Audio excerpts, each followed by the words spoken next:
Now, once upon a time in professional wrestling, it used to matter what the fans thought. For example, all you parents out there with kids, when your kids misbehave, you give the New Day a call. The New Day comes over to your house, and we will fight your children.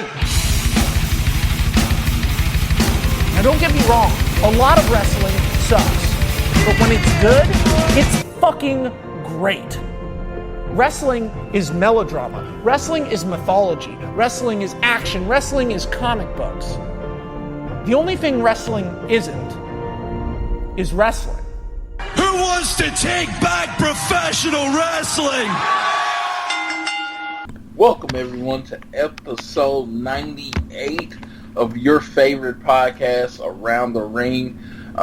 Today we have with you, as always, me, one half of your greatest tag team ever, Floyd, your Floyd and Xavier Johnson. With me is the technician of this group, always perfect, Silky, Dave Brown. How you doing today, Dave? Dude, what are you on? Can I get some? Because it sounds like some good stuff. Yeah, I'm doing well, thank you. How are you? I am always great. You know what? Every day I wake up, it's a good day. So it's always a positive. I always start in a good mood. So I'm on that thing we call life. Tonight we got some Extreme Rules pay-per-view. Raw's been doing pretty decent on their exclusive pay-per-views as of late. We also have the NBA Finals with my king LeBron James in it. So I couldn't be in a better mood. Oh, well, good. So, yeah, you're a big LeBron fan? Yeah, definitely a big LeBron James fan. It was funny because I had went a few years after Jordan retired. I had went a few years not watching the NBA. I'm more of a person. I root for more of a person than a team. I rooted for the Bulls because Jordan was on their team. I wasn't a Bulls fan. I was a Jordan fan. Then he went to the Wizards, and I wasn't interested. And then one night, ESPN, for one of their first times, they did a live high school basketball game with Dickie V calling the game. And it was this kid. He was 6'8", 240 pounds, and he moved just as like a small dude, and he was pretty much, if you want to look at it, he was like the Undertaker. He was a big guy that moved like a lightweight at times, and he was clearly the best player on the floor. But the thing I noticed that night, and the thing that brought me into rooting for him, is that he actually rather pass the ball. I mean, he clearly could have averaged 100 points a game if he wanted to, but he was a facilitator. He liked to play basketball. He liked to get his teams involved, and he looked like he was just having a great time. And I decided whatever team he got drafted to that year, I didn't care who it was, that's who I would root for, and that is the beginning and story of my love of LeBron James. So did he play college ball, or did he go straight to the NBA? Straight to the NBA. How good he was is after his junior year of high school. So after his junior year, there were agents and people that wanted to challenge the age rule in the NBA because he was so good. He would have been the first draft pick after his junior year in high school. Well, I'm glad at least he finished high school and got his high school diploma. I mean, he would have. Basically, he could have finished early. If he really was going to get drafted, that was a big thing. He was just that dominant and that much ahead of everyone else. He actually, like I said, he enjoyed playing high school basketball. The four people that were on his starting lineup all work with or for him in some way now. So that is, he brought his crew with him. So that's pretty cool. Now, do you think he is the greatest of all time? He is my favorite player all time. I don't really get into the argument of greatest of all time because it's subjective. And Michael Jordan, LeBron James never played against each other. And as far as even in the rules, they played pretty much two different games of basketball. If LeBron had to play in the early 90s, I think he would still been elite, but I don't know how elite. And if Jordan played now, I think he would have been great, but I don't know how great. So I always say Jordan was my favorite, and then I saw LeBron and he played basketball how I like to see basketball played, how I feel if I was an elite basketball player, that's how I play. So he's my favorite. But no, I don't know who the greatest of all time. Jordan has done things that nobody else will ever do. And then LeBron has done things that no one else will ever do. So I just think they're both elite basketball players, both great basketball players, and I choose not to pick one over the other. And he's from Cleveland, right? He's from Akron. Ohio. So it's Ohio.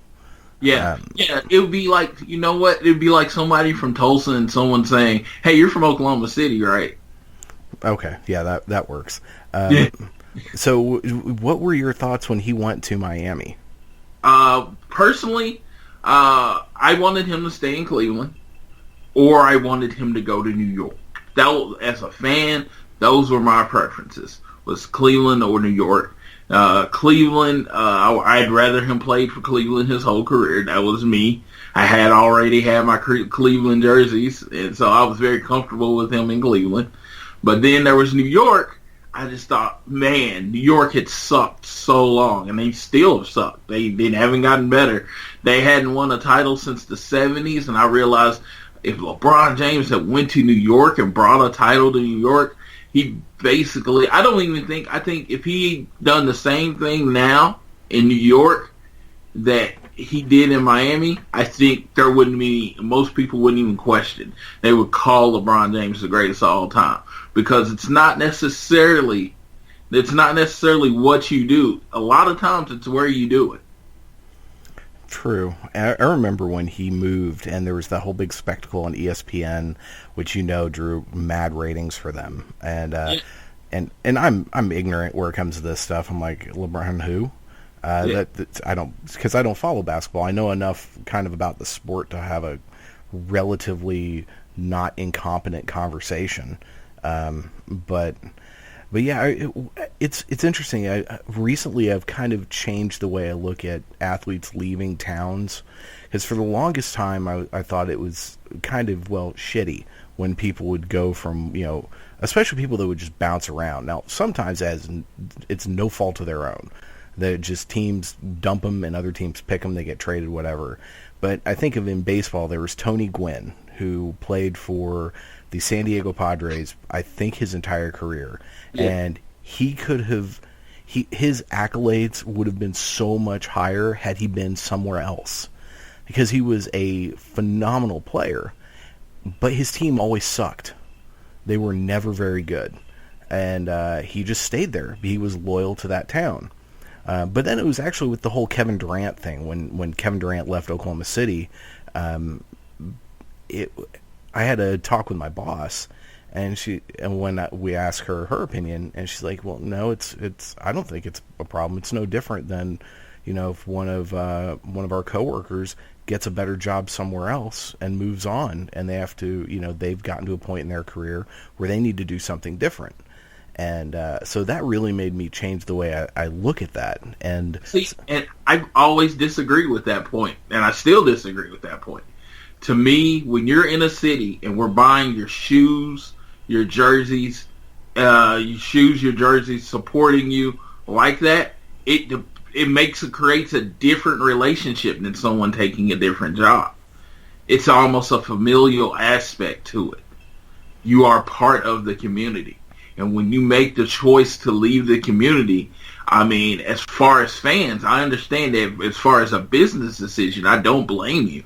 If you decide you want an easier path to the finals or whatever, I don't blame you. Like I said, I was a LeBron fan, but I was clear. I've always been I am more of a fan of the man than I was of the team. So I didn't care if he played it for Cleveland. I didn't care if he played for New York. I did understand the fans, though, aspect. We supported you. We buy your jerseys. We bought your shoes. We've elevated you to a level of success that you probably, there's a good chance, if we weren't buying your shoes and jerseys and all that stuff, you never would have reached, right? I do feel you owe a sense of loyalty to the team. Like, the way LeBron did it was shitty. I think if he'd, like, taken out a spread in a sheet of, in a paper or announced it in Cleveland or done something different to say, I'm not saying any other fans would, just partially, I just saying it would have been different. And I say the same thing with Kevin Durant. The way Kevin Durant did it, he left on July 4th. The way he left so late in free agency, we weren't able to recover. We weren't able to go get, as the Oklahoma City Thunder fans, we weren't able to go and get another recruit and to try to build a team for the next season. He did it in the most, pretty much one of the more shitty ways possible. And so, and then he was talking about when LeBron left, he said, I don't see why you got to go to another city. And then years later, he's like, Oklahoma City is home. So he did, to me, he did a lot of other things to make his decision crappy. But the relationship between a player and the team will always make it where it's just not like a person taking a job from one place and going to another. And to me, when people say that, like the players say that, I'm like, when people say that and have their opinion, I completely understand it. But when a player says it, they don't understand how short-sighted it is. Kevin Durant opened up a restaurant. Bro, pretty much it was just a restaurant, and they threw Kevin Durant's name on it. And it sold out every night. Not because the food was particularly good. It was because it was Kevin Durant's place, and people wanted to support Kevin Durant. So let's with and that those are excellent points, because it's not a direct correlation between you work in an office and you've got a gig in a different office that pays more or has more upward mobility potential. I totally see that. How do you think LeBron redeemed himself by going back to Cleveland? I think in a way, yes. Definitely in a way, yes.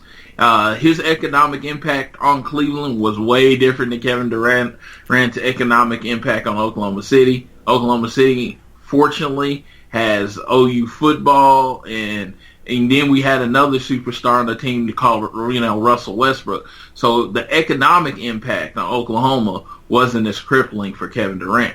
For LeBron, it was crippling. I mean, there were restaurants and companies that had to close because LeBron left Cleveland. So when he came back and, he's rebuilt the city and won them a championship, I think there's a level of forgiveness when it comes to it. But, to me, like when anyone says, it's just a person taking another job, with LeBron, apparently it was $1 billion loss of money for the city. That's not just a taking another job type of situation. That's pretty much Michael Dale going to HP. Yeah, he in hindsight, he probably should have gone to the team and said, "Look, I need you to bring in some other players. Here, take some of my paycheck, bring in some other players. Yeah, because I don't want to hurt this city." Of course, people don't, even unintentionally, they don't think like that. So so the thing with Kevin Durant, with the way he left, do you think he left so late in the game on purpose, or do you think it just took him forever to decide? Probably took him forever to decide. I mean, It was a tough decision. Leaving somewhere that was completely comfortable with you and a city that pretty much didn't put a lot of pressure on you to win, to go to a place where you were going to automatically be right in the frying pan of Golden State and everybody expected you to win a championship right there. So I can see it. Like I said, I can see his trouble making the decision. But once it got down to that decision, once it seemed like knew he was going to Golden State, it was going to be shitty no matter what. But literally every free agent, every big name free agent had signed before Kevin Durant decided he was leaving Oklahoma City. See, this is where my ignorance of that whole process comes in. I will say, I did think the way he announced it and what he said about Oklahoma, I thought was pretty good. I thought that was actually a really classy letter. Unfortunately, the first game when he came back, Oklahoma City decided to show the world what kind of butthurt douchebags we can be, and cussed him and his mother out. That was so classy. And I understand. I mean, me personally, I understand the reaction. Think about it. Every jersey you have becomes useless. All the shoes you have become useless. He literally cost you value on your season tickets. It's personal at that point. Yeah, but also, I mean, if you think of it like that, why not also put yourself in his shoes and think, what decision would I make in that position? And more than that, it's one thing to boo him. That's one thing. To cuss out his mother, who loved the city, to see her son play and to visit Oklahoma City where she lived. She doesn't go to every game. That was the dumbest decision in the world to go to that game. See, I disagree. She's coming back to a city she lived in for many years, a city that she really liked, and she wanted to be back around those people that she saw before. No, but she wasn't welcome here anymore. Why not? Why? I mean, okay, this is where sports gets idiotic. People get so invested in their teams. Plus, I got whole issues with the whole using the term "we" when you're talking about your sports team that you like. Because I'm like, motherfucker, do you have a do you have a badge that says you work for these people? No, you're a fan. When I talk about my favorite band on tour, I don't say we killed it on stage last night. No, because I'm a goddamn fan. I'm not in the band. So that's a mentality I don't get. Okay.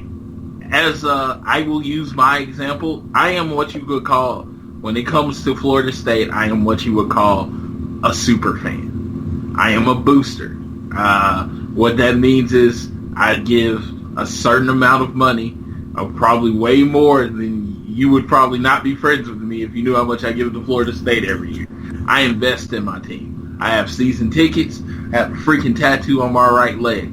I financially and committed to Florida State to a part where I am a part of that Florida State community. You get to say we. I say we. Yes. I say we all the time. And now that, to me, that's different. That's what I'm saying. There are people just as invested in every team like that. When you're buying season tickets to the Oklahoma City Thunder, it is 41 regular season games, and you have to buy the 4 or 5 preseason games too. And let's just say let's say you're in the nosebleed section and you don't make a lot of money, and it's $1,500 a year that you're dedicating to the Oklahoma City Thunder, and you've been dedicating that money, right? So they can pay people like Kevin Durant and all that kind of stuff. And Kevin Durant, your tickets every now, let's say you try to recoup some of your money personally by selling your big games like the LA Lakers, the Golden State Warriors, Cleveland Cavaliers games to recoup some of your season ticket money. Well, last year when Kevin Durant was here, those games were drawing like your little crappy seat would draw like $200. Now that Kevin Durant's gone, you may get $30 for it. So literally, the money that you recouped sometimes to help probably pay for your season tickets for next year, you're not able to recoup that now because somebody decided they don't want to play for your team anymore. If that's not personal, I don't know what is. Money is personal. Kevin Durant costs people money. That is personal. He cost the city money.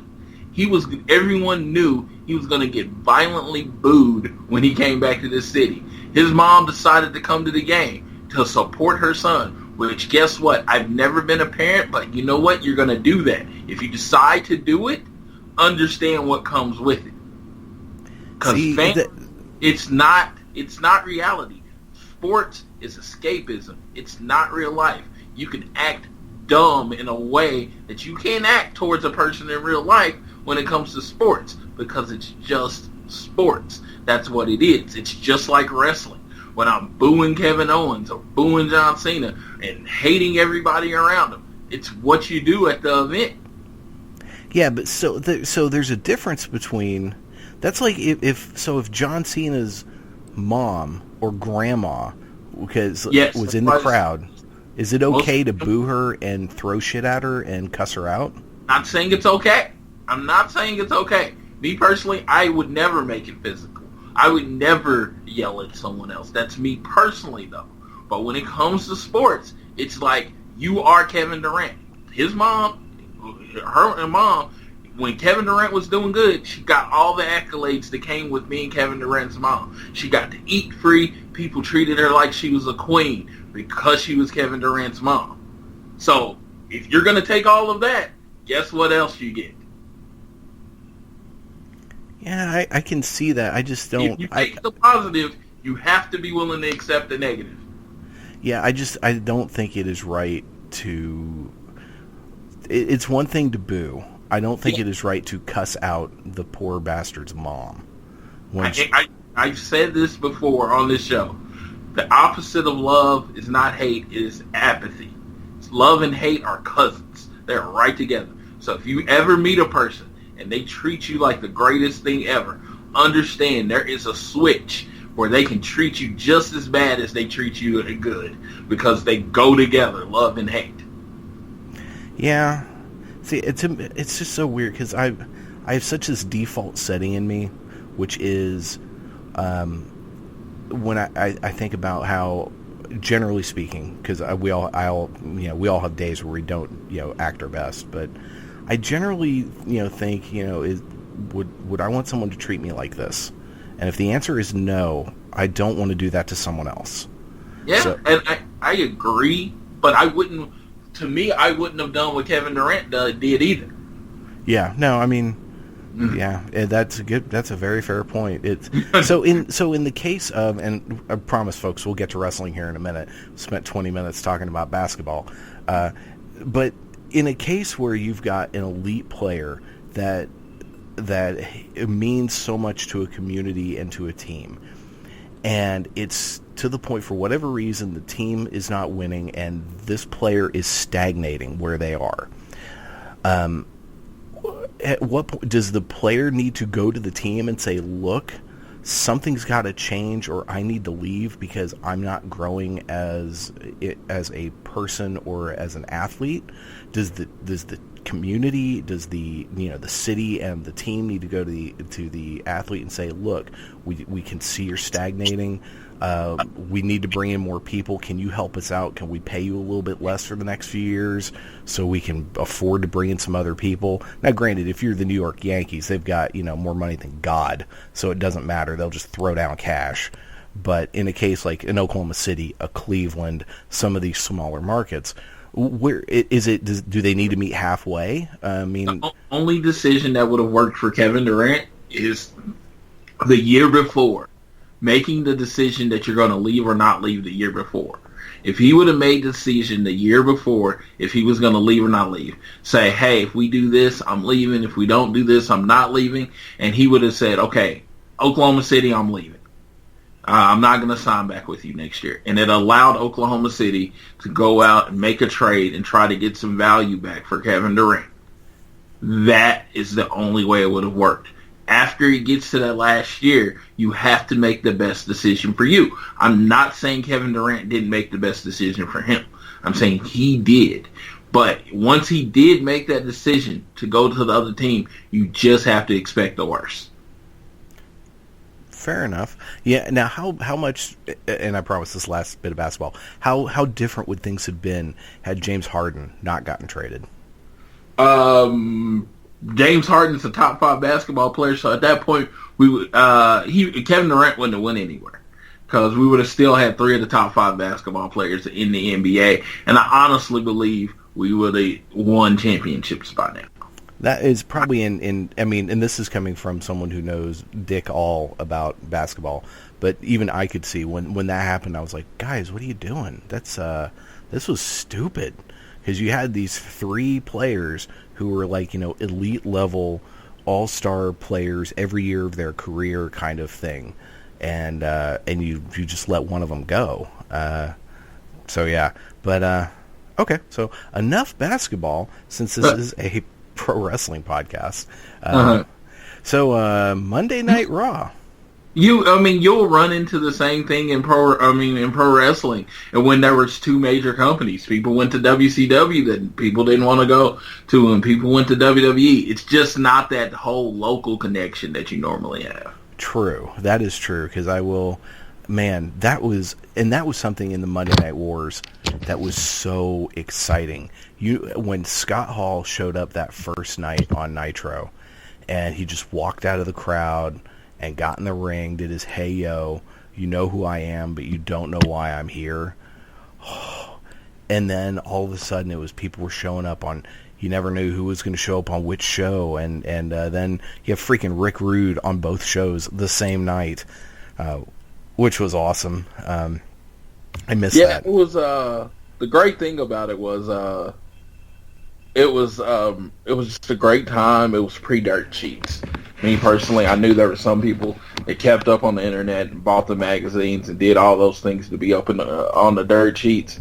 It's pre-dirt sheets, and I will always say, I feel like wrestling, you could add a point to every. You could add like let's say they bring in a 2.1, you can make it a 3.1 now if there wasn't for dirt sheets.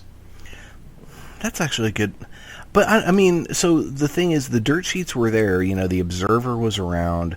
Again, I mean, you still had to pay for it. There was the Observer and the Torch. Those were both around back then. And they're both still around now. And you still they just weren't easy to access, and it was very easy to avoid spoilers because no one really, let's just say, now any person can be caught up and be a smart if you want to be. Then you had to either pay or really put in effort to be a smart. And me personally, after I got to the smart level, I so wish I was back to not knowing anything. So wrestling, really?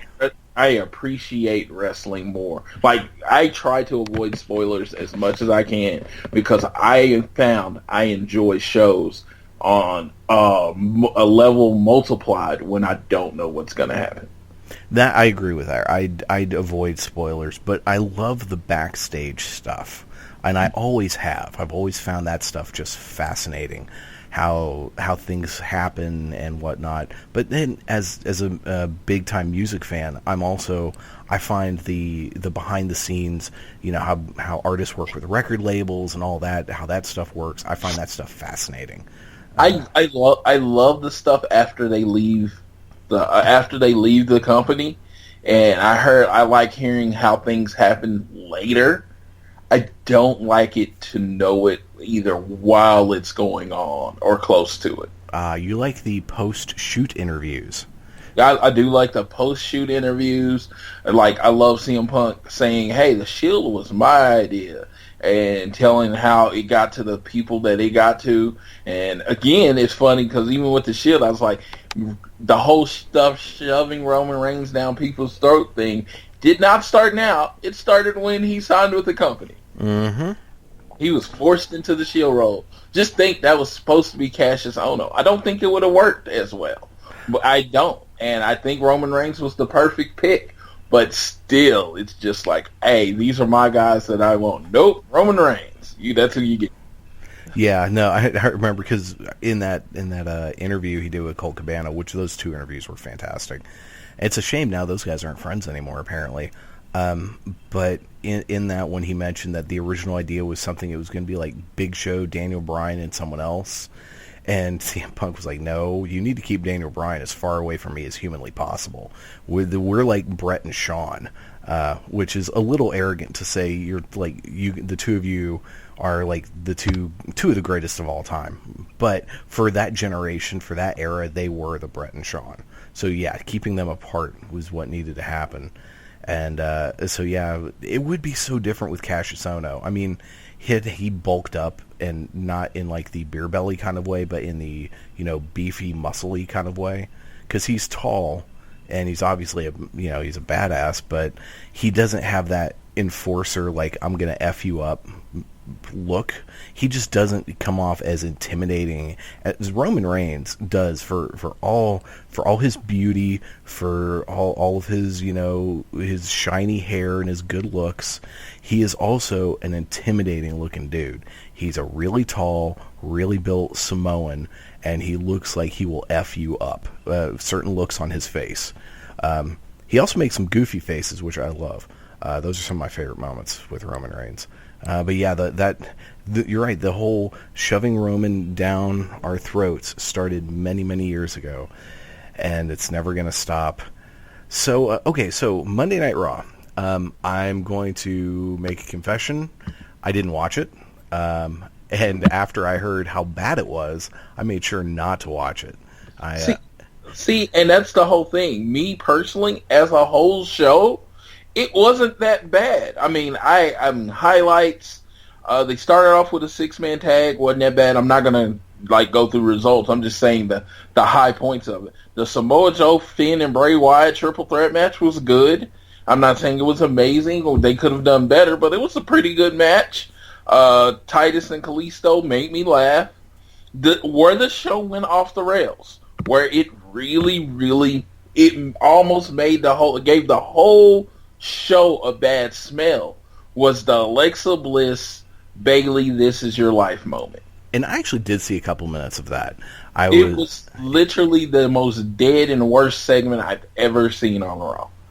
And there might be ties for, the whole, the club doing the old day. That was horrible.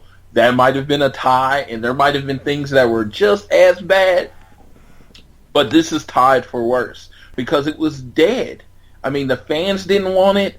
Alexa Bliss didn't seem into it. Now, I've seen Alexa Bliss, her shitty stuff when she goes out and really gives it the performance.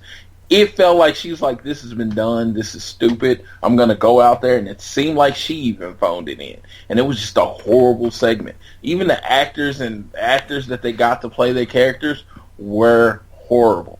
It was a bad segment. It was a bad segment. Everybody's going to swing and miss.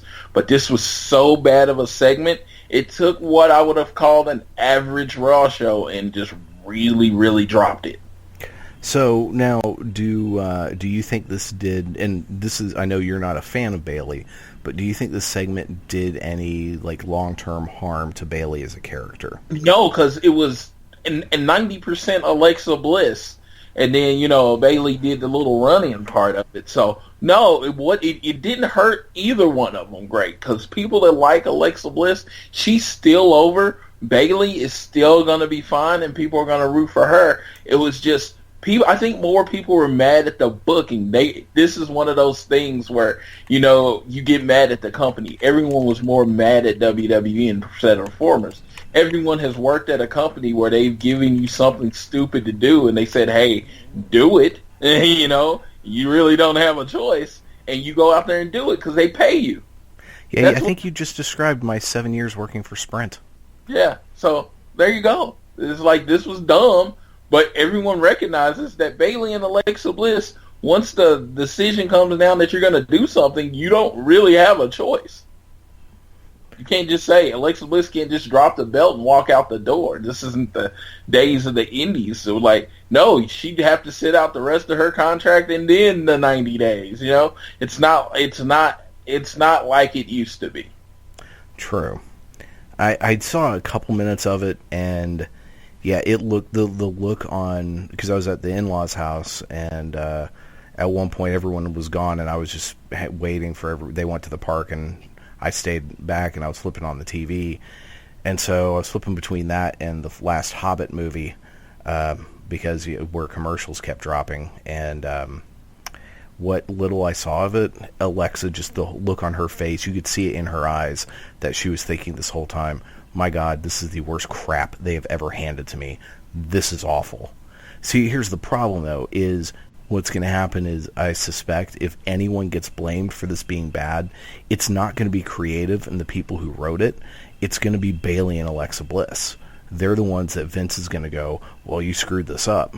And this is, I think, a systemic problem that we've seen over the years with the way this company runs things is they bring in people, they give them really stupid gimmicks and bad stuff to do, and when it doesn't go over, they blame the talent instead of the people writing the crap. And every once in a while, somehow it works.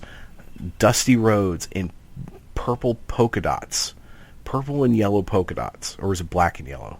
It was purple. Black and yellow. Black and yellow polka dots. I mean, they basically, if they weren't intentionally trying to make him look like a complete jackass, then I don't know. It just, that screamed, we're just going to sign you to make you look bad so that the other guys can't have you. And he somehow turned that around. That is unusual.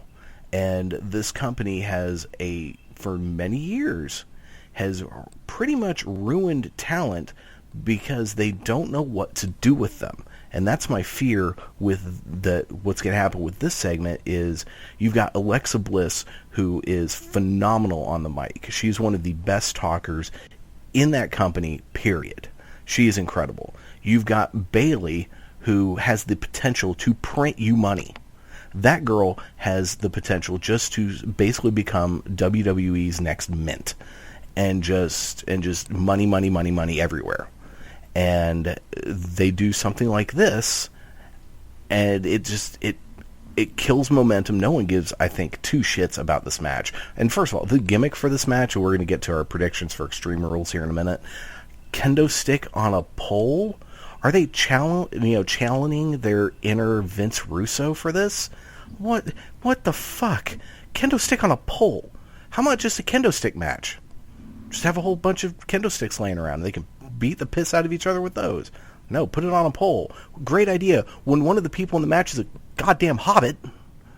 Come on. Yeah, and my whole thing is if you go out and grab a chair or something and hit them with them, do you get disqualified? Well, no, because unless you make that in the rules that say, look, the only thing you can use is the kendo stick. Right. It doesn't really make a lot of sense. I just go grab a weapon from somewhere else and hit people with it. See, now if they actually held true to the rules like that, like a chairs match should be the only thing, all regular rules apply. The only exception is you can use a chair. But no, it's basically anything that is you can use a weapon. It's basically a no DQ match, and then it gets to the point: is it a falls count anywhere no DQ match or just a regular no DQ match? Well, simply put, it's made, and a lot of people are going to disagree with me if you listen to this, but it's made so they don't have to take a lot of kendo stick shots. They're girls, and no one wants to see two girls beating the crap out of each other with a kendo stick. I mean, it might be interesting. I mean, personally, to me, you've heard it. I believe in 100% equality. Hell yeah, they should beat the crap out of each other with the kendo stick. Their backs should look split open at the end of the night. But they're not going to do that with women. We know this. They'll have a couple high spots. I'd say at most you'll see 10 kendo stick shots tonight. At most. Yeah, you're probably right. I mean, yeah, and that makes sense. It's just anything on a pole. I mean, just first of all, I just hear, insert blank on a pole. I immediately think of Vince Russo. Yeah, and the fact of the matter is, to me, the only way the pole makes sense is if whatever you grab on the pole, that's how you win. Like the flag pole match or something like that, that's how you win. The match is over after you grab it off the pole. To say we're going to put the kendo stick on a pole, to me, if you're going to do that, just call it a kendo stick match, and you make it a kendo stick on a pole, but there's a pole on each corner all hanging with kendo sticks. Exactly. That would be much better, but that would kind of make sense, Yeah. God. So do we want to go ahead and do predictions, or is there anything else from Raw you wanted to talk about? Oh, yes. If you go back, and I think I might have told you this, or I said this to somebody, you need to go back and watch that Roman Reigns and Seth Rollins match. That was a really, really a good match. I overuse the word awesome and amazing like many of us do, but it was a really, really good match. Borderline great. I will go seek out some of that. Yeah, definitely. And I have heard very good things about that. So, and they've had good matches before. They had that one match where, the one Reigns is the champion, Rollins beat him for the championship, and then it was Money in the Bank last year, and then Dean Ambrose cashed in and won the championship. That was awesome. Contrast makes competition in this case, or makes matchups, and their styles. It is very much small guy versus big guy, and they've probably went over together how many different ways they can do it. And it's funny, Seth Rollins' many changing of finishers has changed up their matches, because like where it was like the curb stomp was almost like a perfect counter to the spear. The pedigree, another perfect counter to the spear. Now he does this little spinning knee thing, which is not a counter to the spear at all. It really has changed the dynamic of every match. Yeah, in that I love that match that they had at Money in the Bank last year, where the finish was Roman went in for a spear and Seth jumped up perfectly, timed it into a pedigree. That was so good. Yeah, that just seemed like that just screamed Triple H came up with that to me. Yeah, that was good. Well, you might not have had anything to do with it, but that screamed Triple H came up with that. Well, this tonight we have another pay-per-view from WWE land. It's the Raw exclusive Extreme Rules pay-per-view. As of right now, at least based on the Wikipedia page, we have 6 matches for this show, which means they're probably going to throw in at least 1 or 2 more before the night is over. But going through this, we've got Rich Swann and Sasha Banks taking on Noam Dar and Alicia Fox in a mixed tag match. I think Rich and Sasha are winning. I give a flying fart about this match, this series, or this storyline, but Rich Swann and Sasha Banks. Yeah, I guess they're trying to do something different with their women's and even feature more of their cruiserweight division. But it just seemed like the whole Rich Swann Sasha Banks matchup made absolutely no sense. I did like Sasha Banks getting her groove on Monday night on Raw. I thought it looked pretty cool, but it just, to me, it's just like some things. I know some people say some things don't have to make sense in wrestling, but yeah, this just makes a extra. It's extra polarizing, or extra sticks out more than my mind, is because of how bad the women's division at sometimes is on Raw. Yeah, I also do not give 2 poops about this match. Next up, we've got Neville defending the Cruiserweight Championship against Austin Aries in a submission match. Do you think they finally pull the trigger on Austin Aries, or is Neville retaining? To me, Austin Aries has not garnered the excitement that you should get from the Cruiserweight division and being the Cruiserweight champion. I personally would keep the title on Neville. To me, with the extended rivalry that is on, I think people want a payoff. So by people wanting a payoff, I think they're going to give it to Austin Aries. But I think that's a bad decision. I think it should stay on the King of the Cruiserweights. I agree. I think they need to keep it on Neville, and I'm borrowing this idea from the Solid Monster. I think they need to keep the belt on Neville and move Austin Aries out of the Cruiserweight division and get him up facing people like Seth Rollins and Finn Balor and Samoa Joe, because he is really, really unbelievably good. And if they're not going to do anything serious with this Cruiserweight division, then just get him out of there. Plus, I wouldn't be surprised if eventually Cedric Alexander was the one to beat Neville. But I'm really torn with 205 Live, and this will be a good point to do a little seg. Well, actually, we'll talk about Daivari's thing when we talk about 205 Live.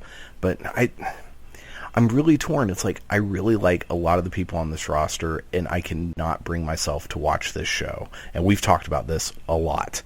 And this should be my kind of show, and I don't. In my defense, it's not like I have a ton of time and whatnot, but Yeah, so you're right. Austin Aries will probably win. I don't want him to. Next up, we've got the Hardys defending the Tag Team Championships against Cesaro and Sheamus in a steel cage match. What's the over-under that Jeff does a swanton off the top of the cage? I think that's 100% chance of that happening, sir, unless he, breaks his ankle or something early in the match, which I hope that does not happen. But, yeah, you're definitely going to get a swanton off the top of the ring. I think, because I keep hearing, we keep talking about when the broken gimmick is going to debut, and I think this is the perfect time where Jeff Hardy could escape. It'd be kind of like the broken gimmick came out in the first place. Jeff Hardy's going to have a chance where he can escape the ladder match, and he doesn't do it. So, and he takes the unnecessary risk, and it costs him the belt. But either way, I think Sheamus and Cesaro are walking out with the championships tonight. Yeah, I think so too, and I think it is going to start us down the road of Matt breaking, which could be entertaining. Then we've got the aforementioned Alexa Bliss, Bayley, kendo stick on a pole match for the Raw Women's Championship.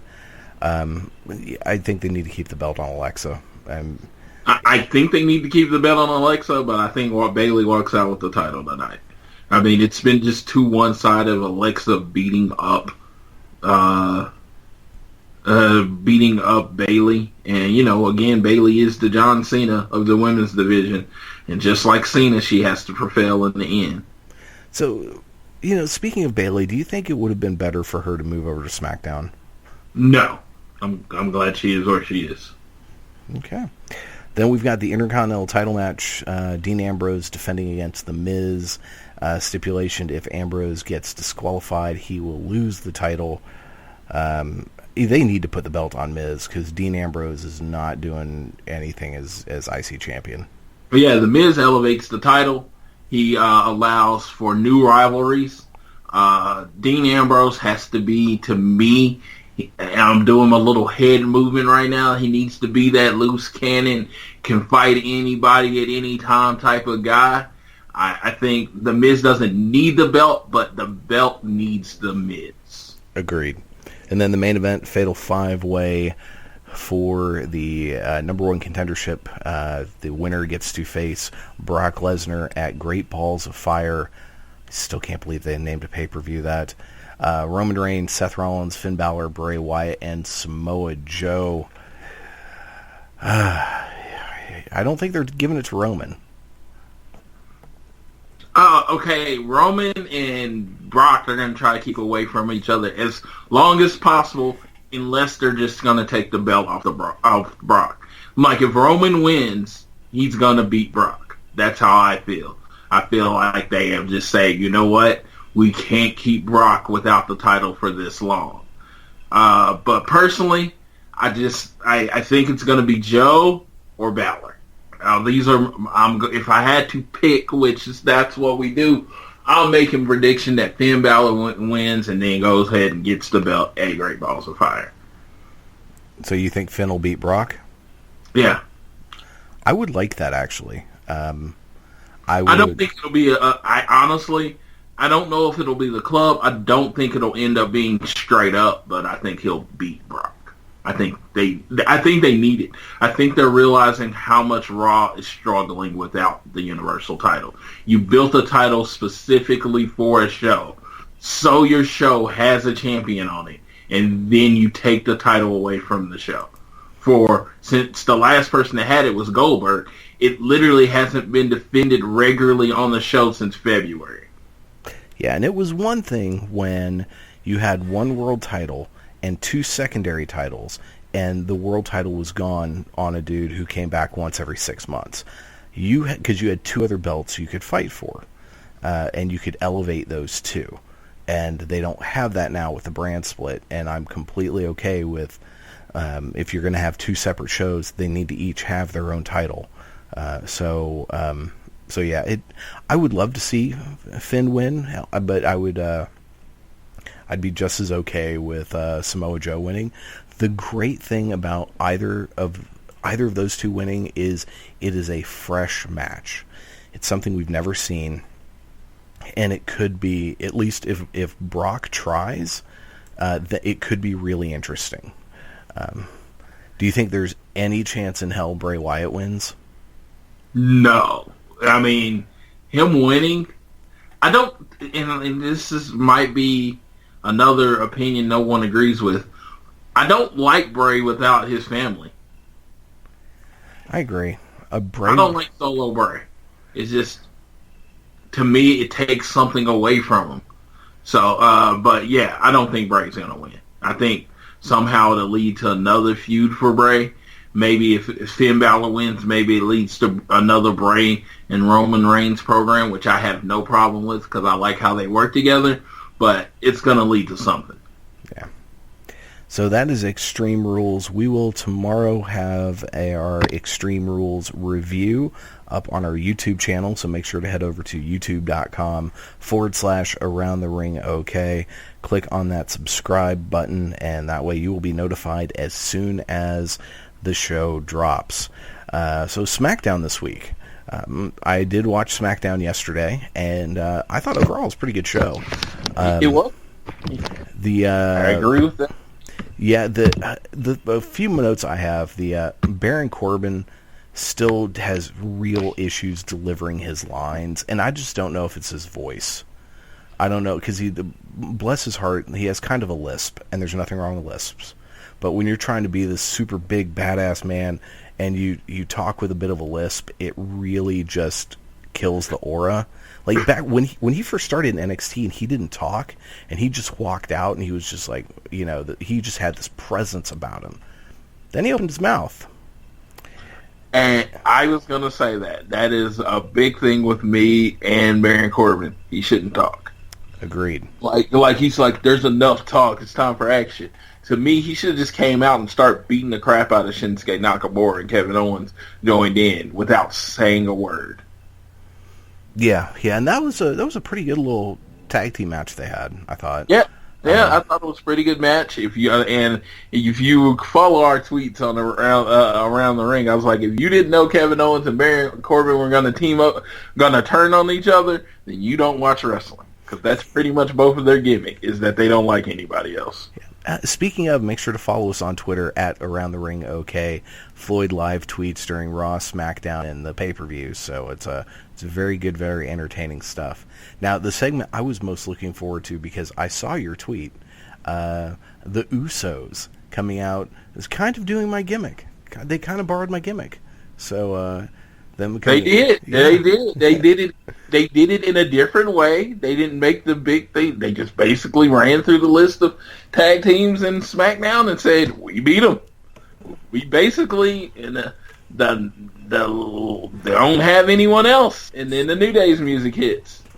See, the thing, as a big-time wrestling nerd fan, I would have really gotten a kick out of had they made some quip about the Revival or made some mention of surviving a super kick party. That would have been amazing. Of course, that's not going to happen on WWE TV, but I would have loved that. Yeah, the New Day came out being very New Day-y, and it was very nice to see them. Yes, a theme of this, and I don't know if you got this, because you have to kind of be a Boondocks fan or a fan of this show called Locked Up to get it. There's a lot of prison rape jokes in this segment. The whole section where New Day says we likes it and we wants it, or we can, that part of it, the easy way or the hard way. Well, I learned about it from about the Boondocks. There was this prisoner on Locked Up called Fleece Johnson. And that was kind of what he went on this thing about. That is how he basically had sex with men in prison. Is that he would say, I likes it and I wants it. And we can do this the easy way or the hard way.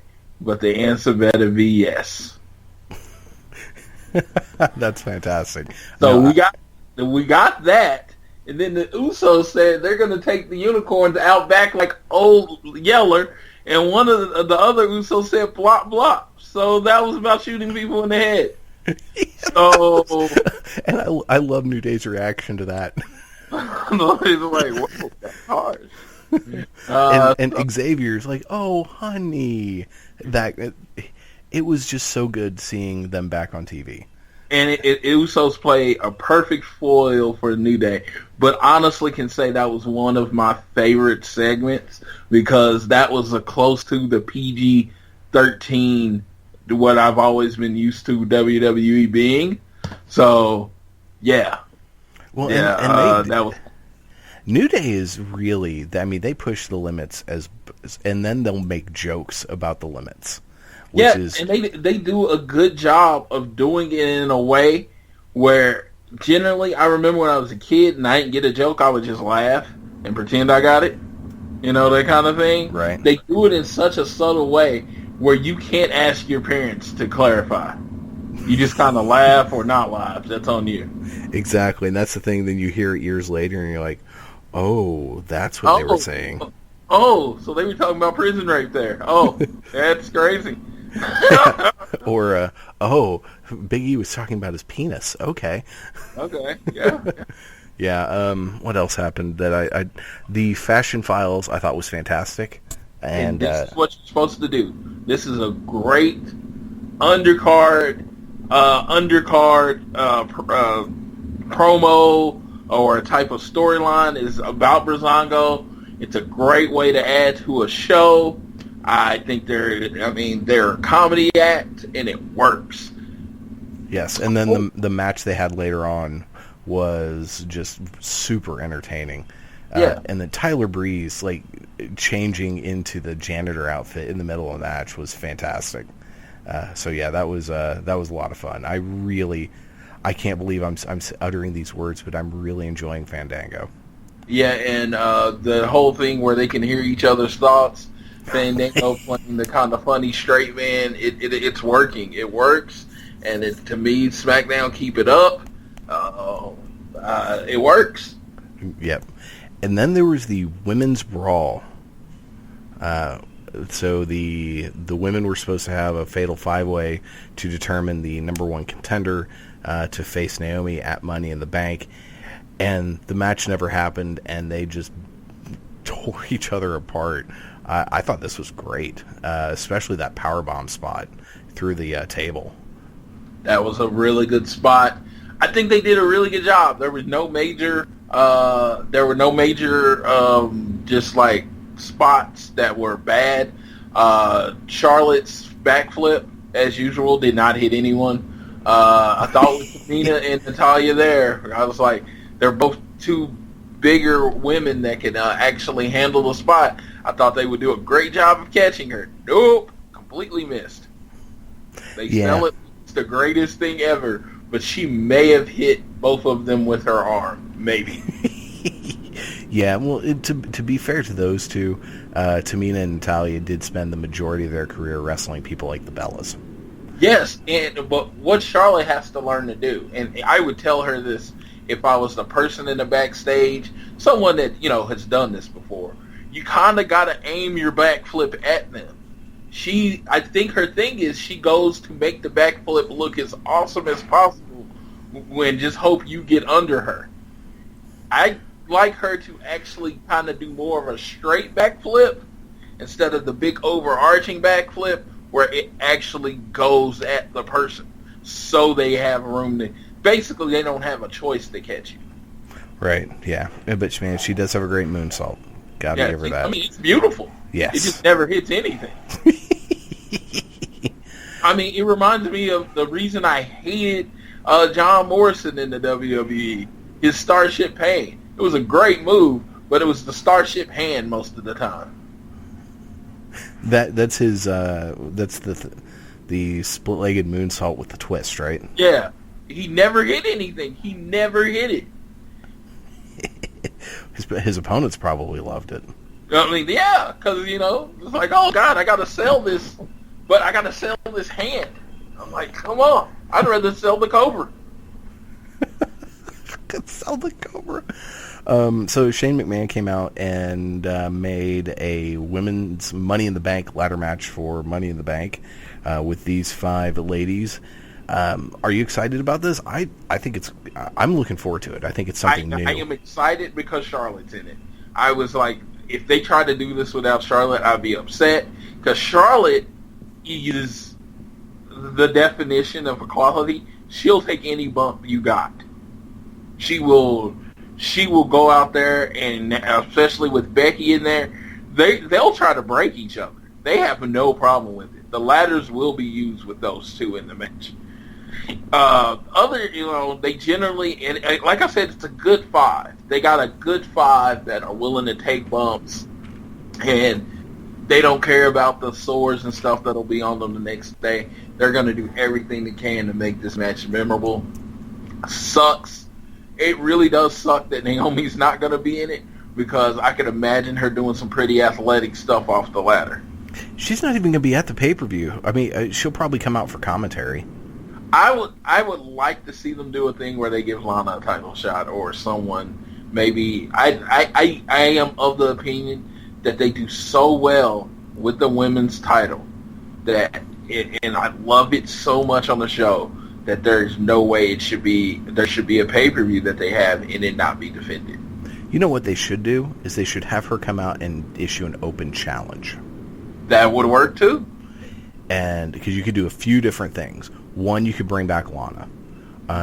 2, you could debut Asuka. The only way you debut Asuka is if she wins. I don't want Asuka on SmackDown. I think Raw needs her more. Oh yeah, Raw's women's. Well, I mean, they haven't been said. She'll just kill them all. But they do need her more. Another thing is that could be, you could use that as a moment to bring up Billie Kay and Peyton Royce. I mean, if they're thinking about bringing them up, that would be a great idea. Like I said, I agree. There's a lot they can do there. Summer Rae's been gone for a long time. If she was gonna, and apparently she's been cleared, if she was gonna be on SmackDown, that would work. There's a lot of things you could do. You could bring back a Legacy and give them a title shot. Yeah. As a one spot type of thing. Or you can just not let her wrestle, because if they're really gonna give that MITB a long time to work, that could work. But I am of the opinion, with SmackDown being such the solid brand that they are, you don't go a pay-per-view without the title being defended. I agree. Another option is they could bring out Emma and move her over to SmackDown. Is she cleared? Oh, that's right. She got hurt again. Damn it. That poor girl keeps getting hurt, man. Yeah. All right. Well, then the only other... Randy Orton came out and did what I thought was a pretty good promo. I don't remember seeing a whole lot of Randy Orton promos where he's like, this is my legacy, this is where this is my heritage, this is where I come from. And granted, I didn't see most of his young career, but I thought it was a good promo. Seemed like he was trying. He was wearing pants, so that's always a special occasion. And then Jinder came on the screen, and I thought he was just kind of meh. I'm not impressed with Jinder on the mic. I don't know what it is. Just something's not quite clicking right. Apparently, Vince McMahon has taken on this gimmick. Oh, he is pretty much the booking agent of Jinder Mahal. Oh, no. Everything he says is very much 80s, 90s heel, because it's Vince booking it. Are we going to get some Suffer and Succotash lines at some point?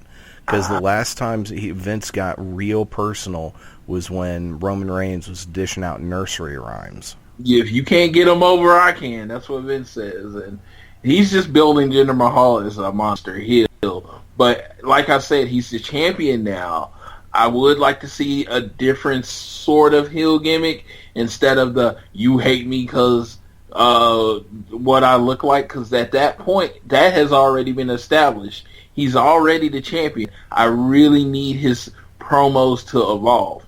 Now, one thing is, I am for Jinder Mahal, but I'm going to call it down the middle. I'm not going to say everything he does was good. And yeah, I thought this promo was kind of a dud. But the main thing I can say is, it's not the main...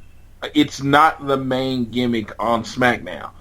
The Money in the Bank ladder match has taken that first slot. If you look at how many segments were dedicated to the Money in the Bank ladder match, including the main event, Jinder Mahal and Randy Orton is kind of the secondary storyline. Oh yeah, I mean the reality is AJ Styles is the biggest star on SmackDown. Yeah, I mean John Cena, but he's there about as much as Brock Lesnar is on Raw at this point. Speaking of AJ, that was a great main event with Ziggler and AJ, and I'm pretty sure, now correct me if I'm wrong, but I think in singles competition, AJ Styles is 0-2 against Dolph Ziggler.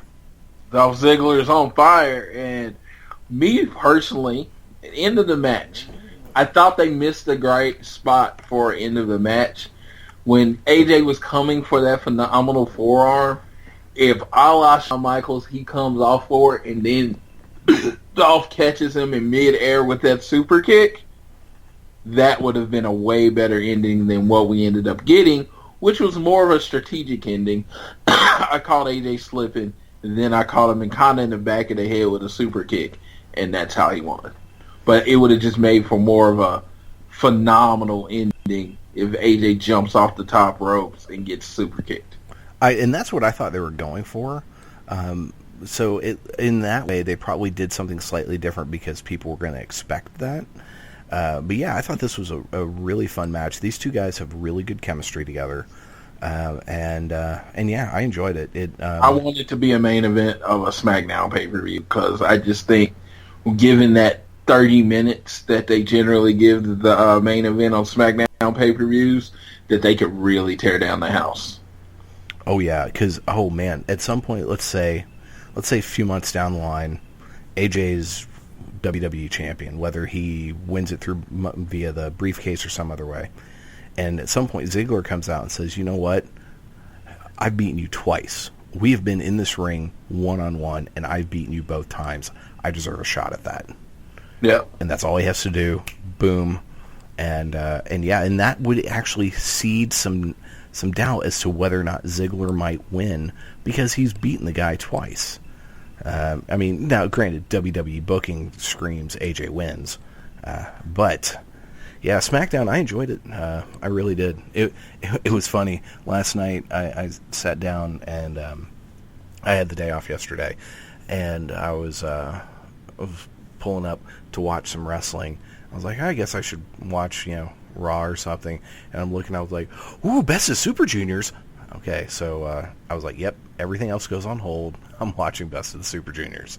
We'll talk about that a little bit later on. 205 Live says we've got some Ariya Daivari defending the show to talk about. But really quickly, I want to go back to Raw because there was a segment I missed, and this is all completely on me.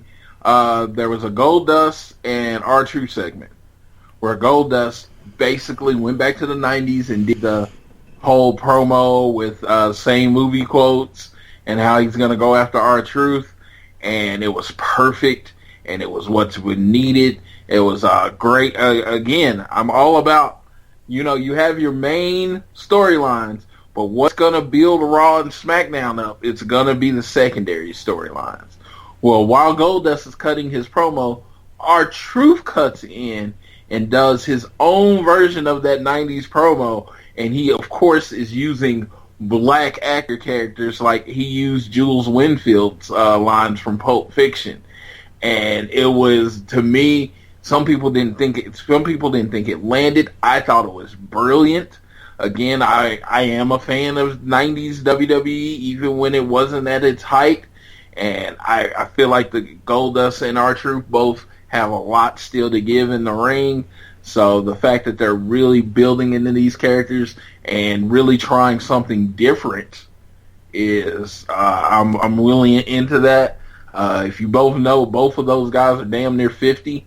So you know what? If you can get a little bit more out of it, get something out of the feud, make people care, that'll be great. Yeah, I that's something I need to go back and watch that because I've heard really good things about that. Yeah, 205 Live. 205 blah. So Noam Dar gets the win over Rich Swann. Oh, that match was on again? Cedric Alexander beats a jobber, Corey Hollis. Looks like Cedric Alexander is being groomed to take on the winner of the Neville Austin Aries feud, which even makes me more believe it's going to be Neville. Drew Gulak, Mustafa Ali misses a big move. Drew Gulak wins and drives home the point that you should ground wrestling is the way to go. And Neville went out to beat up Austin Aries with TJP's help, and the segment ended with Austin Aries in the Rings of Saturn. So if you go by normal WWE booking, Austin Aries is winning the title tonight. Oh man. Well, Well, if you go by WWE booking, they do occasionally throw their curveball in there. My thing with Cedric Alexander is just like I love him, and his segment. I feel like it's normal. It'd be great if he was known as a world-class cruiserweight. No, he's a heavyweight. He works in the heavyweight division. So I would really like to see him outside of the cruiserweight division. If you could pull anybody out of the CWC and make them a regular wrestler, that would be my choice. Oh yeah, so if we look at the cruiserweight roster, and you think who in this roster would you pull out and put in NXT or just put in the regular divisions? It's number 1, it's Cedric Alexander. Number 2, it's Austin Aries. I'd say number 3, Jack Gallagher. To me, those are the 3. I mean, and Neville kind of needs to stay where he is for now, at least I think. But Cedric for sure. I mean, he lost 20, 25 pounds to become part of the Cruiserweight Classic. And he needs to be out there wrestling guys like AJ Styles. So here, let's talk about what Ariya Daivari has to say, and I'm just going to read this real quick. So Ariya Daivari tweeted a picture of something he wrote about 205 Live, and do you know, is he referencing Meltzer in this? I think so. Okay. But I honestly, when it came out earlier this week, I knew exactly who he was talking about. But I don't remember now. Okay. I believe it's Meltzer, though. Okay, yeah. It's probably, generally when you talk about a certain wrestling critic, I mean, it's Dave Meltzer, Brian Alvarez. Those are the two kind of biggies. So, quote, "A certain wrestling critic had some unflattering words about 205. Well, once again, here's why he doesn't understand the business as much as he thinks. WWE found a select group of guys they wanted to launch a new brand with. Anytime a wrestler comes in, they go through a developing phase. They get acclimated to the WWE and find out who they are. It doesn't matter which brand you do it in. All that matters is you give talent time to develop." That I agree with 1,000%. Back to the quote, "I used to watch Seth Rollins and Dean Ambrose wrestle in front of 200 people in the FCW arena, and the crowds could be pretty quiet at times, even though they were giving fantastic performances. Quick side note, I would love that old FCW stuff to end up on the network." But I continue. "Now they are two of the biggest stars in the industry. There was a tag team called the Mechanics, who weren't too popular until they developed into one of the best tag teams going today, the Revival. These are just current examples, and we could list a lot more guys. Talent takes time. A brand takes time. You're watching young talent, Let's try this again. You're watching young, new talent develop right before your eyes each week. It's a great time to be a wrestling fan. Enjoy the journey." So, what are your thoughts? What do you think? I mean, I've been saying the same thing since the beginning of 205 Live.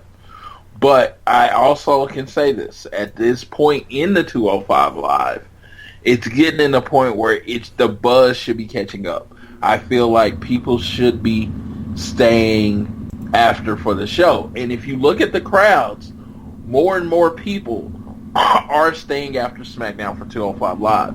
It's just not this bare bones audience that it used to be. So that's a good thing. But what I'm saying is the performances have been lackluster. Yeah, the guys are probably pretty discouraged because they're wrestling in front of, they started out in the CWC wrestling in front of Full Sail to rabid crowds who were just dying for every match, pretty much, going to taking the place of the main event tapings, basically, and to crowds that don't care because these guys just, they haven't been built up properly. And I know what they're trying to do, but it's weird because this week on NXT there was a UK match, and just kind of comparing that UK division with the Cruiserweight division, because they both started out in very similar ways. They had a tournament that was in a special location, and it was a very specialized thing, and it went over really well. Since then, the UK stuff has basically lived in progress and now shows up in NXT from time to time. Two of the Cruiserweights got their own show and moved to Raw, and then got their own show. And the difference is you've got Pete Dunne putting on performances that people are losing their minds for, and deservedly so. That match at TakeOver with him and Tyler Bate, I mean, that to me, that's top 3 matches of the year. That is in the top 3 matches of the year right now. It was so stinking good. And then you compare that to what's happening in 205 Live. But you think about that match Cedric Alexander and Kota Ibushi had, and the buzz that was around that. Had that stuff been able to continue, say, in NXT instead of on Raw, on a show that is just hurting, I think the whole division would have done better, and you would see bigger stars out of it because people would care. But yeah, I mean, I agree that just like you've said, it takes time to develop. The problem is watching the development happen in front of crowds that give no fucks is not good. I'm glad that more people are sticking around. Now that Cedric's back, I'm going to make time to watch the show. But the other problem is it's doing an hour-long show every week plus 2 segments on Raw for a division that has, 6 people? Is real tough. I mean, to use an example, back in my 20s, I wanted to grow an afro. And ooh, that would be sexy. You know it? You're right. But the thing with the afro is, I know how to take care of an afro, and I know how to take care of my hair when it's short. It's that middle section, the time where it's got to be rough. Some days you're going out without your hair combed or picked out or whatever, and it's letting it grow to get to the afro part. It takes time. It takes patience, but you got to deal with it. Your head's a little itchy. You don't really know what to do with it because it's not necessarily growing in even, right? That's what we're going through with 205 right now. I mean, SmackDown and Raw would be the afro. They're the full grown-up shows, right? Well, 205 Live is in that area where the hair is a little longer and it's a little itchy, but they're really trying to find their groove as to what they are right now. And again, I understand that was closer to an African-American reference if you have never grown an afro, but just if you're white, think of it as growing a beard. You want to grow a nice long beard. It takes a while. And, when you first start that beard, it starts getting a little itchy, and it's like, oh my God, what do I do with the stuff on my face? Well, that's where we're at with 205 Live now. We're in the middle section. We're really, they gave the belt to Neville. He is a great champion. He is the champion that the division needs to be built off of. Because to me, I feel like when you build a division, it needs to be built on a heel champion. That's why I definitely commend the UK brand for putting the belt on Pete Dunne. The reason is people love rooting behind their perfect guy. But when you're a good guy in this generation of wrestling, people turn on you quickly. They turned on TJP. No one cared about him after a while. So you need a heel, because the thing is, them winning over and over and over again pisses you off, which is what they're trying to do anyway. So that's how you build a division. Thing about 205 Live, we've said it several weeks. It needs to go to Full Sail, and with them announcing that they are going to the weekly UK show they said they were going to the weekly UK show on NXT. Hopefully they learn on the weekly NXT show is that they need the small, passionate crowds to help build the brand. It needs to be network exclusive to help build the network following. And each match they need to tear down. With the thing about 205 Live is they've had some very boring nights. When you're building your brand, it may suck and it may not make any sense. You have to go out all night, every night. Put on CWC style matches every night where there's barely a winner every night. You can't have squash matches. You have to make your channel must-see TV. Over the last month, I can say it has not been must-see TV. I went from feeling I needed to watch it after SmackDown every Tuesday night to now I generally don't watch it till Thursday or Friday. And I think that's a problem with the product, not a problem. I think that's a problem with the performances, not a problem with 205. I mean, like a 205 Live as a whole. I think that's on the wrestlers at this point. I can see that. I think they need to rebrand the show, and they need to film it in Full Sail, and just call it the Cruiserweights or whatever, or even call it the CWC. But they need to. 205 Live as a brand is really hurting, so I would rebrand it, film it in Full Sail. When they announced on NXT this week, and we'll go ahead and talk about NXT now, but when they announced on NXT that the weekly show was coming for the UK, it actually made me kind of sad. I would much rather them do a monthly show that they film in the UK. It makes sense. More than likely, I feel like the UK weekly show is just going to be filmed the same night as NXT. That's how I feel.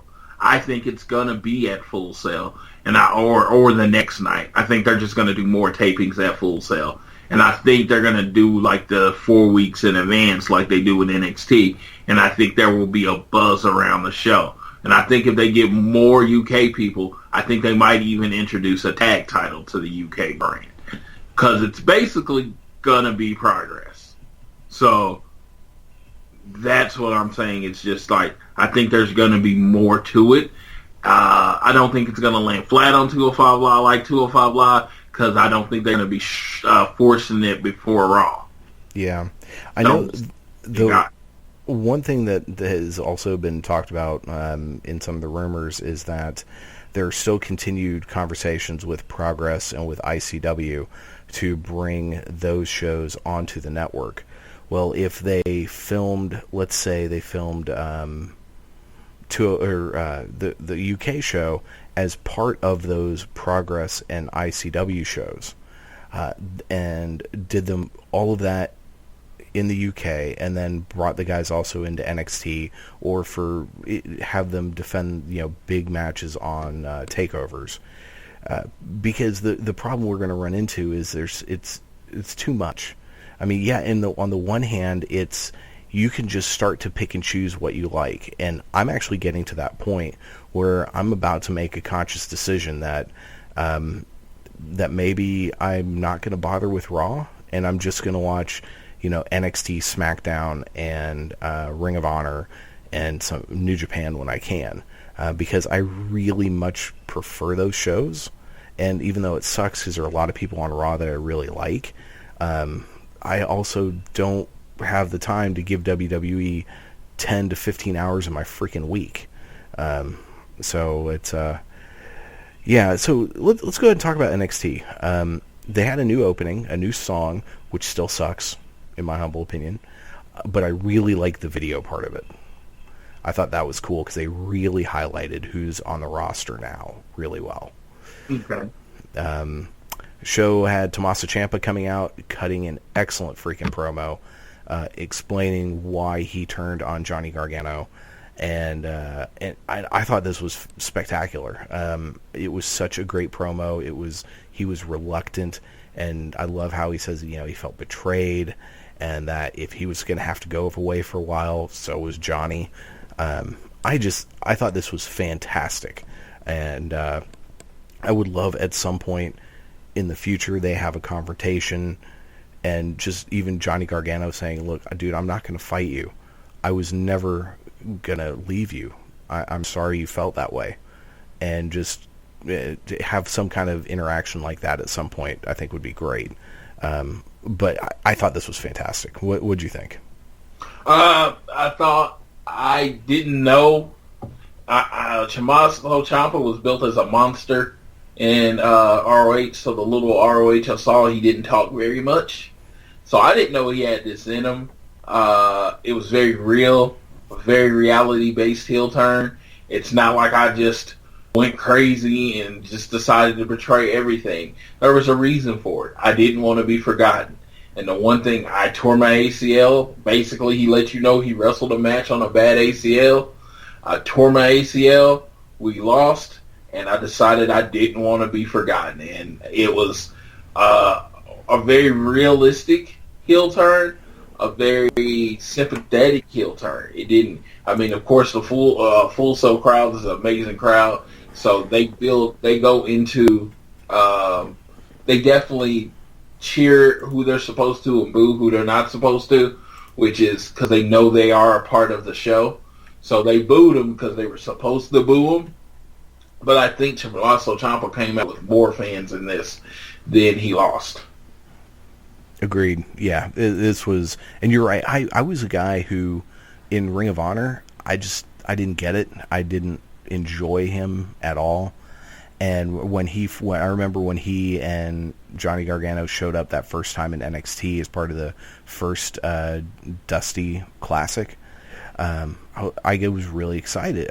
I was excited that, here are these two major indie guys, but I was never that impressed with Tommaso's stuff in Ring of Honor, and I probably just hadn't seen enough. But this was just spot on perfect. We then had an excellent match between Pete Dunne and Danny Burch, and this is in my notes. This is where I mentioned watching this match is where I got the thought. I really wish this is how they would treat the cruiserweights. The other thing, though, I think if they bring Progress, the show, onto the network, they need to let Pete Dunne bring out both the Progress belt and the UK belt. Because Progress is letting him do it, and I'm sure that's actually part of the deal is they have to let him do it. But the other cool thing I thought about this is, sometimes it's just a little change in a character that makes them so much better. And Danny Burch, I remember, used to have this very awful Kevin Nash-esque ring gear, and he just always came off as a complete jabron. And now he's just got the basic trunks, and he was great in this match. And so I think Danny Burch has a lot of potential. So I enjoyed this. There was a great promo afterwards. So yeah, this was a joy to watch, I thought. I think I'm going to start carrying every belt that I have with my mouth now because a la Pete Dunne. Yeah, it was a really good match. Pete Dunne does a good job of getting the other guy over while still winning. Because I felt like Danny Burch came out looking the best in this match. And as a heel champion of a developing brand, that's your job. Exactly. Ric Flair made a career out of doing that.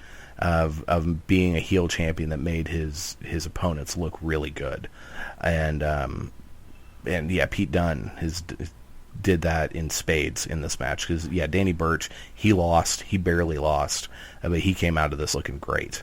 So next time he shows up in Full Sail, he's going to get a good pop. We had Andrade Cien Almas versus a scrub named Cesar Bonani. That guy looks like $1 million, though. That guy does look like $1 million. Oh my God! God! I looked at him. I was like, "Good Lord, sir! You look like pretty much if Drew McIntyre had gotten it the first time. He looks like basically Italian Drew McIntyre, and no long hair, of course, but his physique out of this world, and I imagine with the WWE True Performance Center and their training center, we're going to get more and more guys that looks like this guy. But yeah, looked like $1 million. And Andrade Cien and almost in his match, oh my God, I'm starting to respect his work so much more. Every week, it's funny. He's so good. He is. He's so good, and yeah, and I'm not sure if I like this whole I'm a partier, I drink thing gimmick, because it came out of nowhere.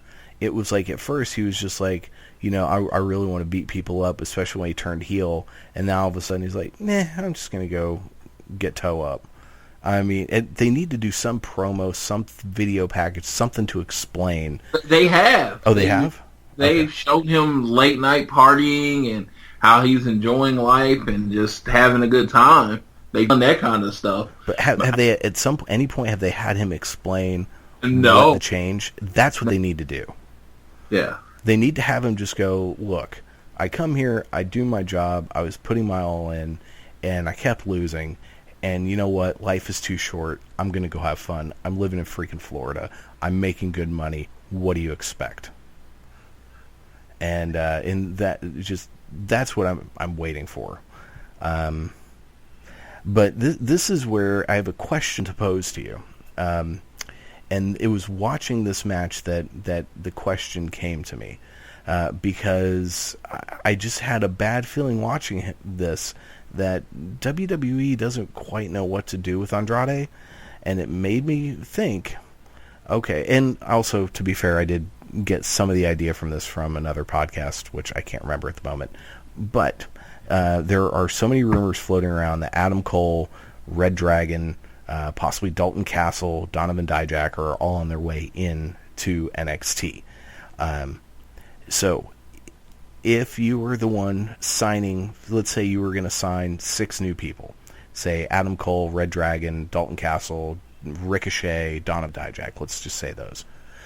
But you had to fire 6 people to make room. Now, they could be 6 people anywhere. They could be in NXT, SmackDown, Raw, 205 Live, UK, whatever. Who would you get rid of?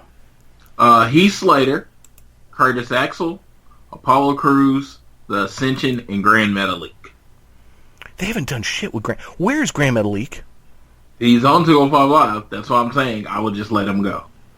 What? And let him go back to being great on the Indies. They have screwed the pooch with that guy, man. Yeah. Man. So, yeah. I don't foresee them ever getting rid of Heath Slater. I don't know if he has dirt on somebody, but I think that guy has a job for life. I mean, and you know what? He's funny. He's entertaining. He gets over. But, if you're asking me the 6, to me, Heath and Kurt, I think Heath Slater and Curtis Axel could go get over in the Indies. I truly do. Apollo Crews was already over in the Indies. That's who I'm looking at. And it's like, I think there's a spot for Apollo Crews in TNA if it came up down to it. He's very athletic. They could definitely do something with him. The Ascension, I feel like they needed to be rebanded, retooled so long. Apparently, if they go to the Indies, I think they're big enough and bad enough where they could go to Japan and maybe retool themselves, and maybe add a few more moves, add more physical style, and then come back to the WWE. Grand Metalik, you're not doing anything with him. It has nothing to do with Grand Metalik. It has nothing to do with his in-ring ability or ability to get over. They're absolutely doing nothing with him, so let him go. And that's the sad thing. He was the other finalist in the CWC. Yeah, he was a runner-up. Yeah, those are very good choices. I completely agree on Curtis Axel and the Ascension and Apollo Crews, because Apollo, TNA, Ring of Honor would both scoop him up in a heartbeat. Evolve would love to have him back, so he was not going to hurt for work. I could see them getting rid of Andrade Cien Almas. I could see them. Oh, who was the guy from Sanity who got hurt? Sawyer Fulton? Yeah. Yeah, now that Damo's in there, I could see them, releasing him. And if Alexander Wolf wasn't Insanity, he would get the boot. But, I could see maybe even them letting go of Emma. Because Emma keeps getting hurt. It's just an interesting question because we think about all the potential of people coming in. I don't like the idea of anybody getting fired. Honestly, I picked 6 people that the WWE doesn't know what to do with that I think could really add to a couple of indie companies. Agree. Oh yeah, I think that goes without saying. I don't want anyone to lose their job either. And that's why I was saying that is why it was specifically those 6. I didn't say Goldust or R-Truth because Goldust or R-Truth, I think their career would be over if they left WWE. I don't think anyone would want to use them anymore. And that's what I was thinking of. Some of the other people that were popping up in my head, I was like, they'd be done. I mean, the Big Show, he's done after this. He might go work in Japan a few days, just because he's 7 foot tall, and they love to bring those people over to Japan. But I think you will see him end up in more movies than anything once he's done. Yeah, and I mean, honestly, does Big Show need to work at this point? Probably not. Well, and you know what? I have a favorite coach of all time. His name's Bobby Bowden, and he's afraid to quit working. He said his dad and his favorite coach, his dad and his idol, both when they retired from coaching, within 3 months they were dead because basically, in his opinion, they didn't have anything to live for. So that being said, Big Show, Giants don't live that long anyway. So that being said, a lot of people just keep working to give a reason to get up every morning. There you go. There was one other match on NXT. Eric Young and Alexander Wolf taking on Cassius Ohno and Roderick Strong. Return, No Way Jose. Yeah. No Way Jose. I could also see him at some point getting... And I like No Way Jose, but I could see them not sure what to do with him. You could, with No Way Jose, you could braid his hair, right? Like straight cornrows to the back. And he's a big enough and opposing enough guy that he could make a good heavy, or you could just build him up as his own heel character if you wanted to. There you go. That's true. Actually, I did. The Drifter probably should, even though he's doing much better on on the main roster. He's over. He is over. I mean, his thing, and like I said, the singing the song, being the promo, where you literally, if you listen to the words, he is cutting a promo in song. I love that, and I've always hated the swinging net breaker as the finisher, but they can evolve, and again, most of the WWE, I mean, their finishers are neck breakers, so it is what it is. Yeah, wrestlers don't like necks. Yeah, let's say they limit how much you can actually do. So. Yeah. Well, that was NXT. I enjoyed the return of No Way Jose. A couple other WWE things I wanted to talk about before we move on to the non-WWE stuff.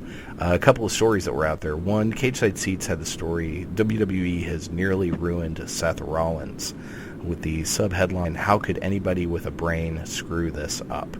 And the moral of the story is they had the potential when he came back from injury to make him this just returning huge baby face, kind of like the way that Triple H came back at one point from injury. And they didn't do it. He continued his whining heel ways, and now he is not the megastar he should be. Do you think they've screwed up Seth Rollins? Absolutely. Seth Rollins is one of my was one of the guys that I have 2 Seth Rollins shirts. I was fully ready to get behind Seth Rollins. I really was. And he got hurt, unfortunately, and that sucks. I was like, there's no way for him to come back other than being a face. And then they bring him back in this quasi, I don't know if I'm a heel all the way. does Triple H still want me? Oh my God, I feel so rejected type of way. And it really made him look like a bitch. Yeah. And so that being said, that's the problem there. I mean, they really made him look like a bitch. And, you know, even more so, I mean, they were doing a great job of making him a heel. I know I am probably a person that puts way too much into this. I am saying that as a disclaimer, but they took the curb stomp away from him. And to me personally, that was one of the things that made him edgy. I mean, everyone has their thing. The Rock had the rock bottom. That was his move. And the People's Elbow was his move. The Stone Cold Stunner, his move. Triple H had the pedigree, his move. Undertaker with the Tombstone, his move. You don't identify anybody with those moves. People had used those moves before them probably, except the pedigree. I think Triple H was the first person I'd ever seen that used that. But pretty much I'd seen all these people have done these moves before, but they did them with such a way that they were theirs. Seth Rollins had his move. It was the curb stomp. It was his. He became a WWE champion on it. It really did. Him being a smaller guy, it was something that you could really get behind. Because I don't care who you are. You could be Big Show. You could be Brock Lesnar. If somebody comes up to you, jumps up, and slams your face into the ground with their foot, you're probably not getting up in 3 seconds. So I could deal with that. And to me, changing the move to the pedigree, that was really good move. Now they're trying to change it again. I think it's taken away from the edge of who he was. To me, it made the curb stomp made Seth Rollins ruthless. I will do anything to win nature. Yeah, so, I mean, becoming a face maybe needs to change the move a little bit. But, yeah, no, you're right. He went from having his own move that obviously wasn't something he created, but something he made his own, to then having two other people's moves. He's taken a move from Triple H, which made sense. He was Triple H's prodigy, and now he's taking Kenny Omega's move, or one of Kenny's moves. So it is, they really did. They just screwed up his return. He would be a super uber massive star right now had they not done that. And it's because he would have came back and beat Roman Reigns, who everybody hated. You say that in past tense. No, I was talking about in past tense of when the return happened. So. Oh, yeah. Okay, there you go. Yeah, everyone was hating him at the time, and they still hate him. But Seth Rollins would have come back, and he would have been the conquering face hero that beat Roman Reigns. Yeah, instead he's just there, and he has been He's just a guy. Yeah, he's just a guy, no identity.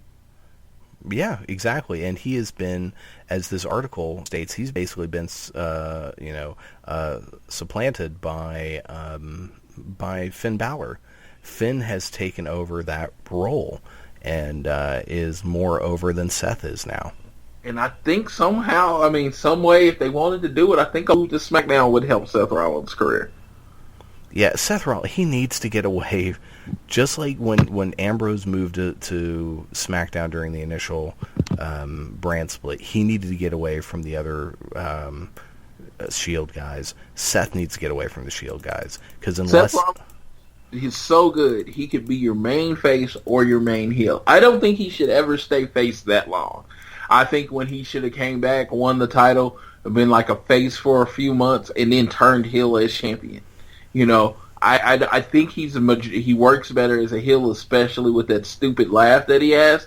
Oh my God, it's such a heel laugh, and it makes me hate him. So that he was perfect, but you would at least bring him back initially as a face. Yeah, his wrestling style is so much more face, though. He wrestles like a baby face. But yeah, and I think him going to SmackDown will be great. It's one of those things where I think periodically he and Dean Ambrose both need to move over to SmackDown. Just keep Roman Reigns on Raw. Just leave him there forever.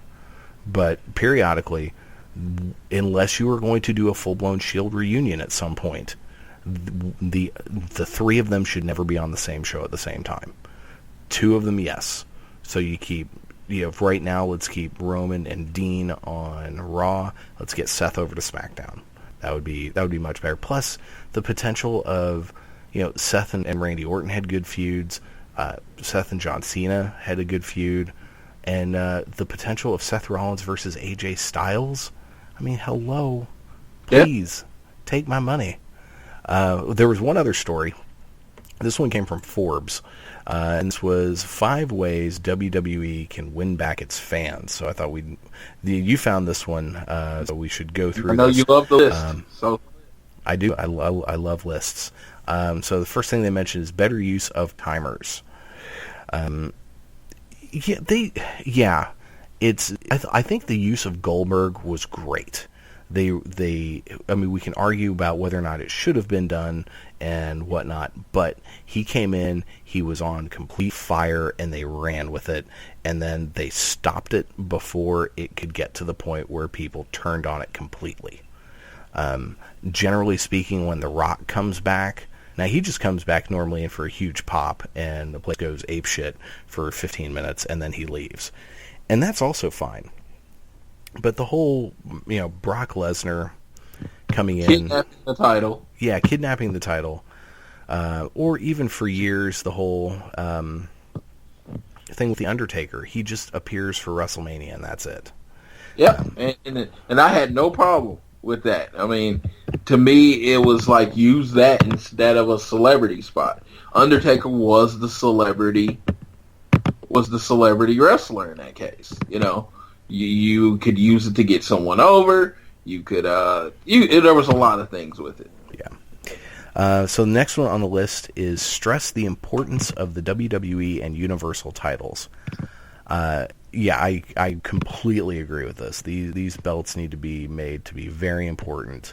And they're really not doing that right now. I mean, to some extent, the Universal title is important because Brock Lesnar has it. But it would be more important if you'd actually show up, from time to time. Yeah.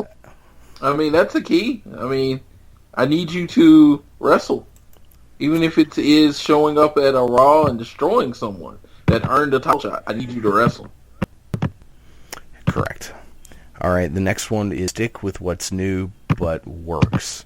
And the great picture for this is a stare down between Roman Reigns and Braun Strowman. And I think the moral is Roman Reigns is relatively new, all things considered, not working. Braun Strowman is very new, very much working. You need to run with whatever works. Yeah, that's 100%. To me, that leads to what I've been leading to, the more organic style of storytelling. Put stuff out there, see what works, and if it works, hey, keep doing it. And wouldn't even say keep doing it. That's almost too simplified. What I'm saying, if it works, feature that person more. Yeah, agreed. Next was limit/reduce the number of weekly shows. I do agree with one. Yep. I am all of the opinion that, of course, 205 Live, they've made it as a weekly show. You keep going with that, and you keep trying to add to 205 Live. But the UK show should be monthly. Just a monthly NXT. It should be a monthly WWE network. I wouldn't even call it a special. Just have the monthly UK show. And as you develop the show and you bring out more and more, you make more stars. And when you have a good staff that's like 15 to 20 people, then maybe move to weekly. Yeah, agreed. And finally, dream matches with a picture of Braun Strowman staring down Brock Lesnar. And I swear Braun Strowman is a good 6 inches taller. It seems like it. Braun and Brock would be a great match for WrestleMania next year, not for the title. And if that is Brock Lesnar's last date with the WWE, as in last time as a full part-timer or whatever, have Braun Strowman definitely go over in that match and kind of take his spot as the dominant person on the roster. Yep. Yeah, agreed. And the article also mentions possible matches like Cena versus Nakamura. I think that should be the match at SummerSlam. Yeah, I like that because, Cena does have a tendency. Someone comes in, gets hot, gets heat, and whatnot. He's like, ooh, I got to take that. I got to steal that heat. So you watched Impact this week. I did, and on Impact, they featured their titles again. There was the finals of the GFW tournament. It was LAX versus who are also the Impact champions, versus the Veterans of War, Mayweather, and I forgot his name, whatever. But LAX wins. For some reason, they made the match no DQ, and of course, everybody and their mom interfered for LAX's side. So now they are the Impact / GFW champions. I think what they're going to do with that is after July 2nd, which is Slammiversary, after you win the titles, they're going to go ahead and merge those titles, and I think that's when they're going to come out with new Impact titles. I think if I can generally tell where wrestling is going with storytelling, I think that's what it's going to come out with is new Impact titles. Maybe they'll have the GFW like logo or brand somewhere on it, but I think I think Impact's about to absorb all that way, and that way it gives them a reason to introduce new belts because all the Impact belts still say TNA on them. Now, real quick, the Impact has the World Championship, Grand Championship, the X Division Tag, and Knockouts. GFW has a world title. Do they have a secondary title? Yeah, I forgot. It was called the Next Generation title, and it was Cody Rhodes. And as of right now, he doesn't have any more dates with Impact Wrestling, but I could see him wrestling one more time at that Slammiversary. Okay, and then they have a tag title. And and they had a women's title. They had a women's title. So you merge the Next Gen title with the Grand Championship, and you get rid of those stupid-ass Grand Championship rules. You merge the world titles, you merge the tag titles, you merge the women's title, and you keep the X Division title. Yep. That's the perfect way to do it. Give everyone brand new belts, which needs to be done. And because that way, that creates a clean break from the past, even though the guy who started the company is still running creative, but that's a whole other story. So anything else interesting or good happened on the show? So that happened, and in the main event, Ethan Carter III was forced. He had won Triple Threat to be in the main event at Slammiversary. He was forced to put up his main event spot against Alberto El Patron in a match where the winner would become the GFW champion and go on to face Bobby Lashley at Slammiversary, which I guess would be a unification match. Of course, you haven't even watched the program. Who do you think won that match? Alberto El Patron. Oh my God! I'm so shocked. You can see in the future or in the past, whatever. Alberto El Patron is your still GFW champion. Him and Bobby Lashley are going to headline the big pay-per-view, which is Slammiversary.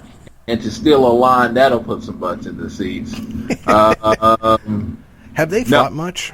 I mean, is this They fought Alberto El Patron first night on the show, and he beat Bobby Lashley. So this was all building up to them fighting again. You know what? I'm not saying Impact's not trying. They are trying. And apparently they went through a lot of big names before settling on El Patron. So that being said, you can't really be like, oh my God, why did they give us this main event? They really didn't have a choice. They went after McIntyre. The goal was to have it be McIntyre playing this role against Bobby Lashley. He signed with the WWE. They went after Bully Ray. The Bully Ray versus Bobby Lashley. He signed with ROH. So when you get down to your third and fourth choices, I'm sorry, the show's not going to be what you wanted it to be. Yeah. Good call. It's not. So in that case, I can't call that Impact's fault. Yeah, fair enough. Fair enough. So that being said, that's the match we got. I don't ever remember El Patron putting on a classic match. I don't remember Bobby Lashley putting on a classic match. So my thought process is this match needs to end in some kind of controversy. Maybe it's a new faction at some point, but you're going to need something. It can't just be a regular 30-minute match between two guys that have never put on a classic match in their life. Yeah, when is Slammiversary? July 2nd. I may have to watch that. Have to give that a go. Anything else from Impact? Nope. They're still doing the announcer thing. Now it's going to be Abyss and JB versus Big Papa Pump and Josh Matthews in a match that absolutely no one wants to see, including them. Yeah, that sounds just horrendous. I think I'd rather watch the This Is Your Life Bailey segment than that. It's funny because Borash had a little promo and he says, I started being an announcer 20-some-odd years ago, and that's the only thing I've ever wanted to do. I've only wanted to be an announcer or a commentator. I have never wanted to step in the ring.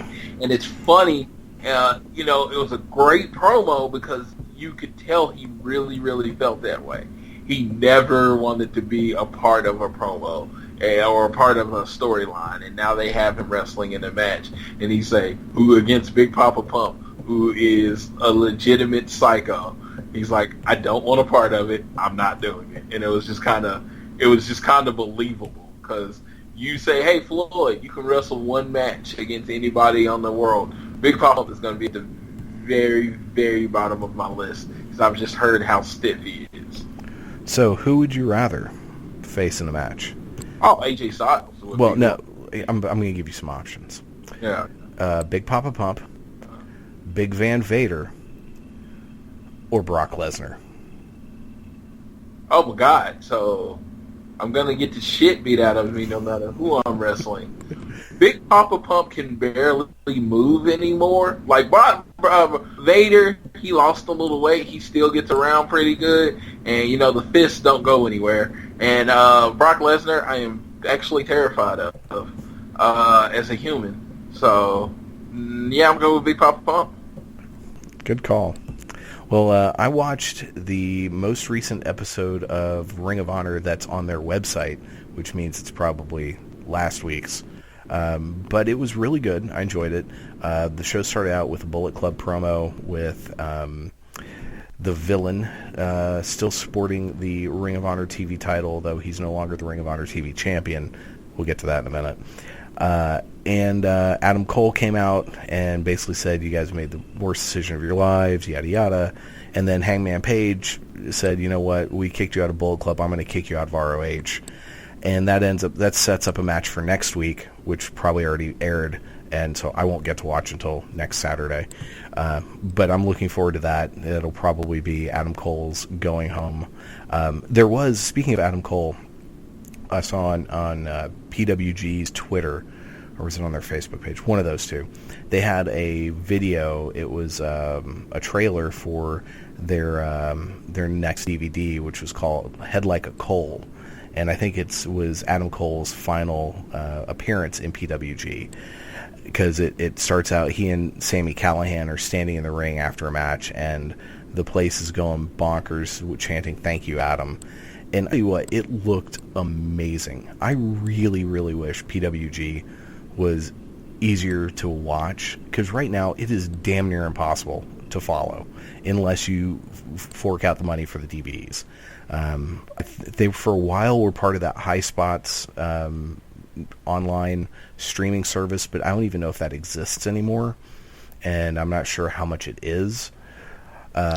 So that is something that I would, you watch those clips, you watch those matches, and that's one of those, if I had the money to have a bucket list, I would want to go to a show at PWG at some point, because the atmosphere seems ridiculous.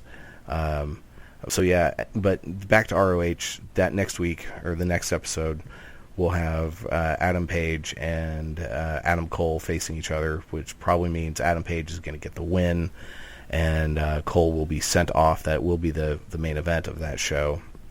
They had a couple of new dudes have a match. David Starr took on Josh the Goods Woods. That is such a terrible name. Oh my God. Woods got the win. It wasn't bad. Both guys look like they have a lot of potential. There was a main event with Kazarian and Cody Rhodes. Cody got the win. He is going to face Christopher Daniels at the next pay-per-view. Overall, it was a good show. It just, I watched it, and between it and NXT, and I was like, these shows are actually a joy to watch. And sometimes WWE main roster stuff, especially Raw, is just painful to get through. And I watched one other thing which really drove the joy to watch home. New Japan Pro Wrestling had their Best of Super Juniors finals on Saturday, and I watched the last couple of matches because the show was freaking 4 hours, and the majority of it was meaningless multi-person tag team matches.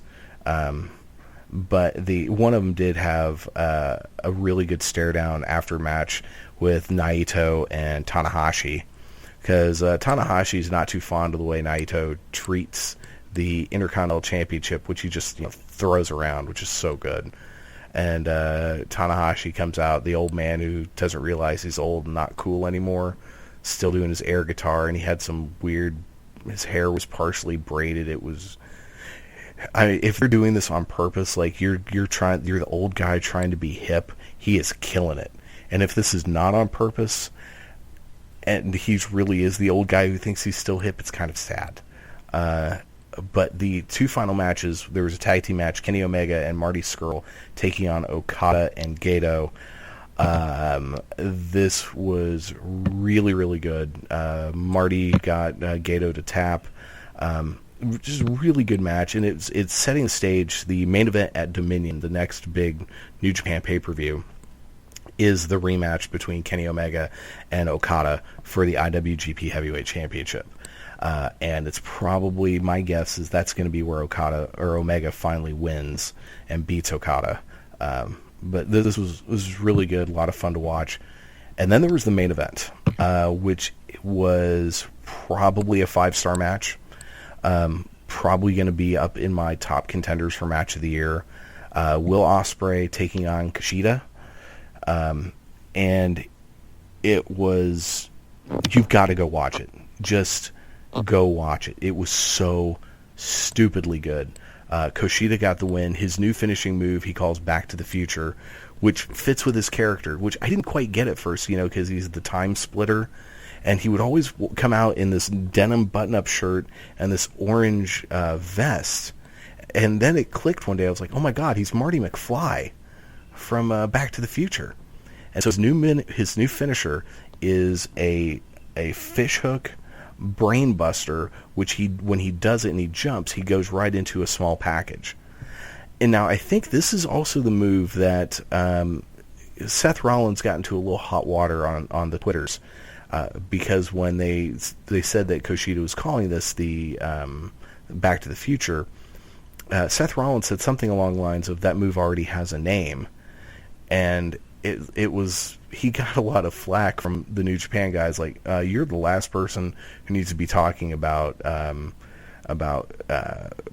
taking other people's moves and possibly renaming them and whatnot. It was funny, but this match, so the final segment is from the top rope, Fisherman Brainbuster spins around into the Back to the Future 3 count. Afterwards, Ospreay and Kushida goes over and hugs Ospreay. Ospreay's literally crying. This is a guy, Will Ospreay, I really am a huge fan of. I need to get that Dive t-shirt. The other cool thing about this match is most of the participants in the tournament were standing around the ring watching it, and that apparently is a custom, something that happens in these tournaments in the Super Juniors. So Ricochet was out there, ACH, Dragon Lee, and it was just you talk about a joy to watch. this was incredible. I mean, I'm thinking this is going to be probably in my top 5 favorite matches of the year, because you've got Omega Okada, Cena Styles at Royal Rumble, Pete Dunne, Tyler Bate from TakeOver, and I think this is the next one for me. This match was that freaking good, and Will Ospreay, holy fuck, that guy is just stupid talented. So you need to go watch this. It's good shit, man. All right, will do. All right, so we do have a top 5 this week. Now, who? Now, this was another listener suggested top 5, correct? Yes, I liked it. This was Ryan's top 5 list. I got his top 5 all ready to go through with us. So, all right, and now we've had a couple other people give us some suggestions. So we're gonna pull them out for next week. Awesome. But he actually sent his top 5 with it. Also saw a list of top 5 favorite wrestlers of all time. I want to get that one in sooner or later. And so we got a good list here. Yeah. A group of list. We put a call out for it, and with a good section of list. So we're covered for a few weeks. And thank you guys so much. And so please, this is something we're always looking for ideas, because eventually, I don't know about Floyd, but I start to run out of ideas. But this is a great one. Top 5 masked wrestlers. And I had to do some research, because right off the top of my head, I think I thought of 2. So I had to find a list on Wikipedia, and WWE.com actually had a pretty good list too. I had like 10 off the top of my head. So there you go. All right, so honorable mentions. Honorable mentions. And again, I'm going to do Ryan's first. Since this is his list, his honorable mentions, which will tell you how good his list is, are Kane, Mil Mascaras, and Mankind. Ooh.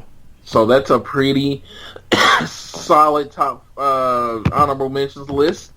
Mine is the Patriot Dale Wilkes.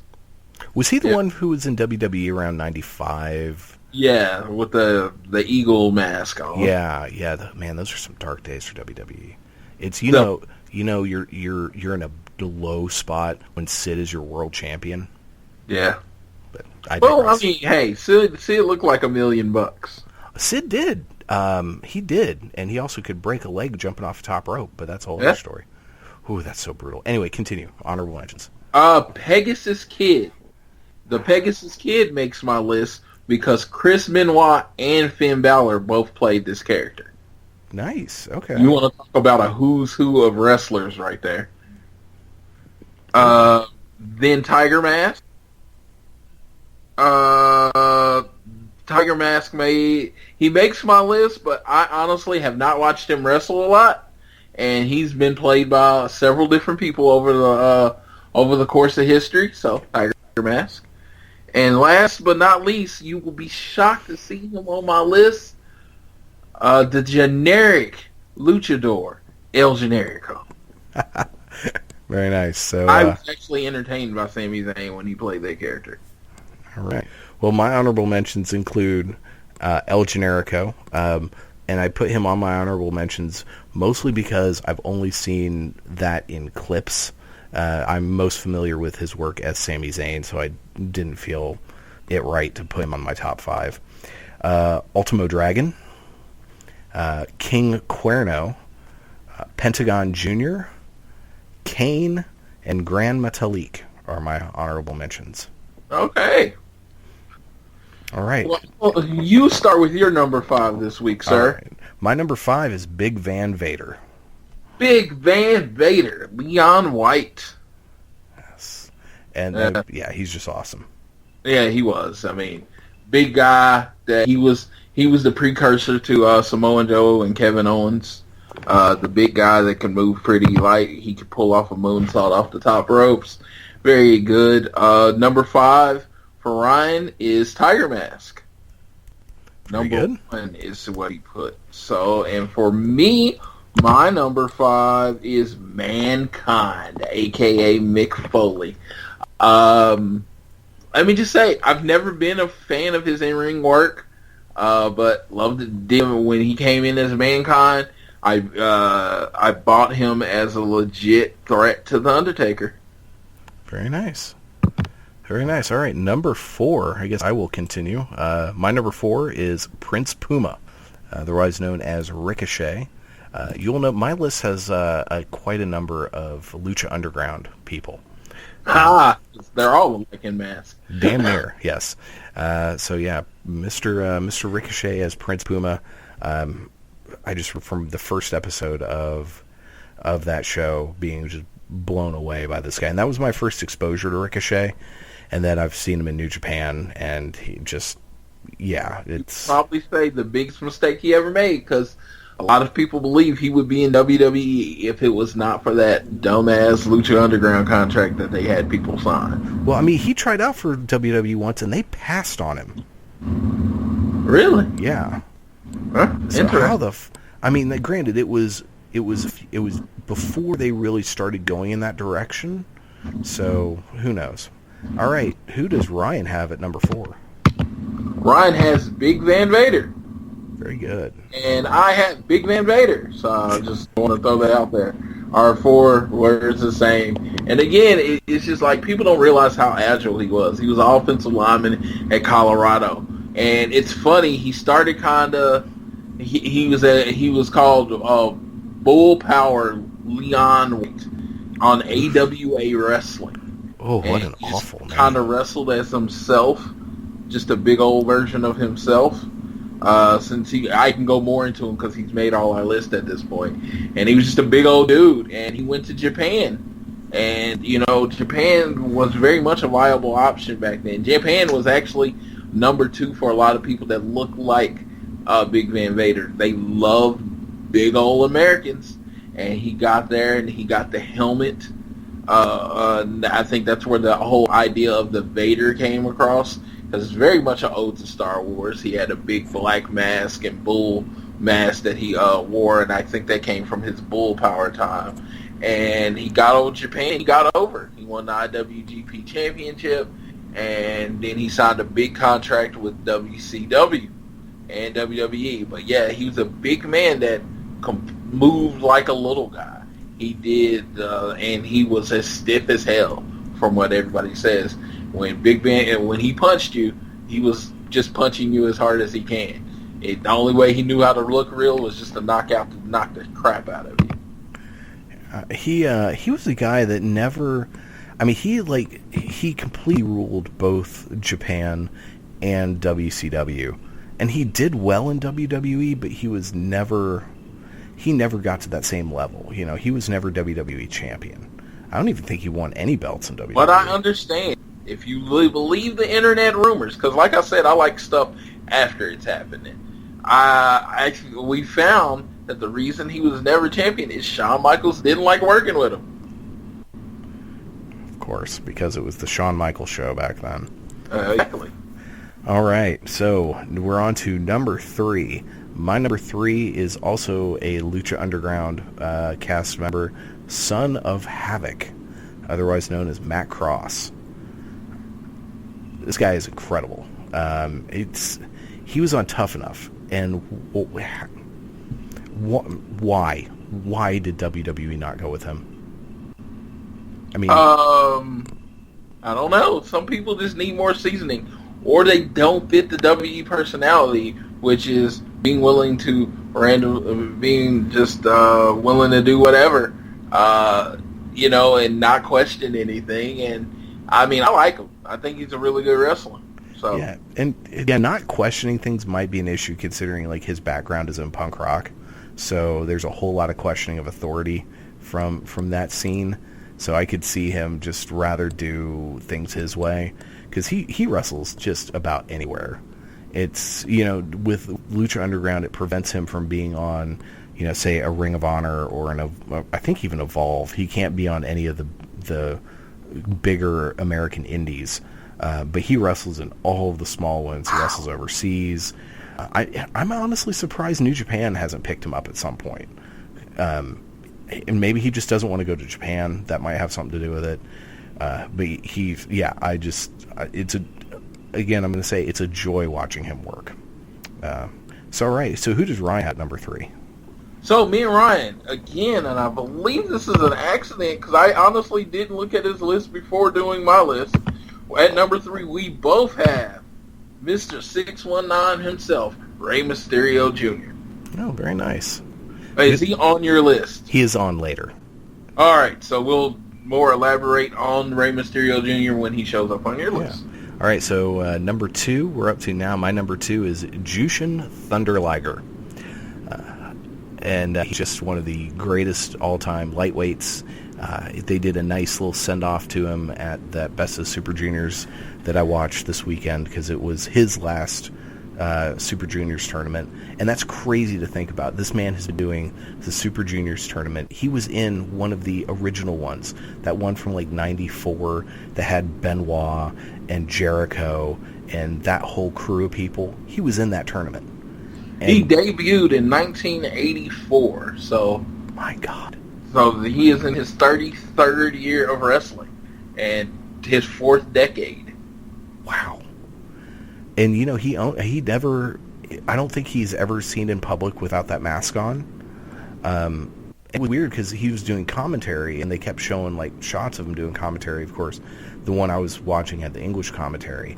But for once, his mask didn't have the eye things on him. They were just eye holes. It was so weird seeing his eyes. It was just really weird. But it is kind of weird. He actually wrestled a mixed martial arts match. He's 0-1 in MMA. I just pulled that up real quick. Oh, wow.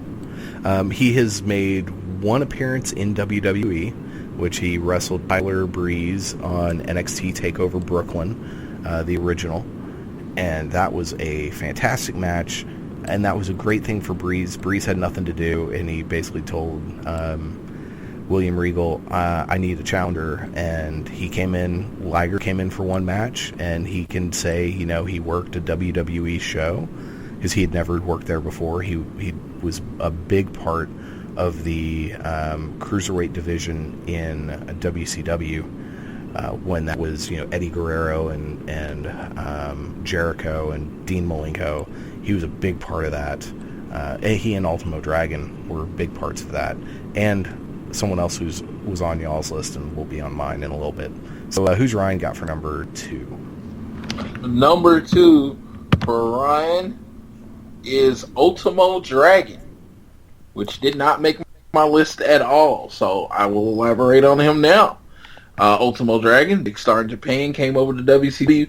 He came over with his 20-something belts. Remember how many belts he used to come down to the ring with? He did. That was so awesome.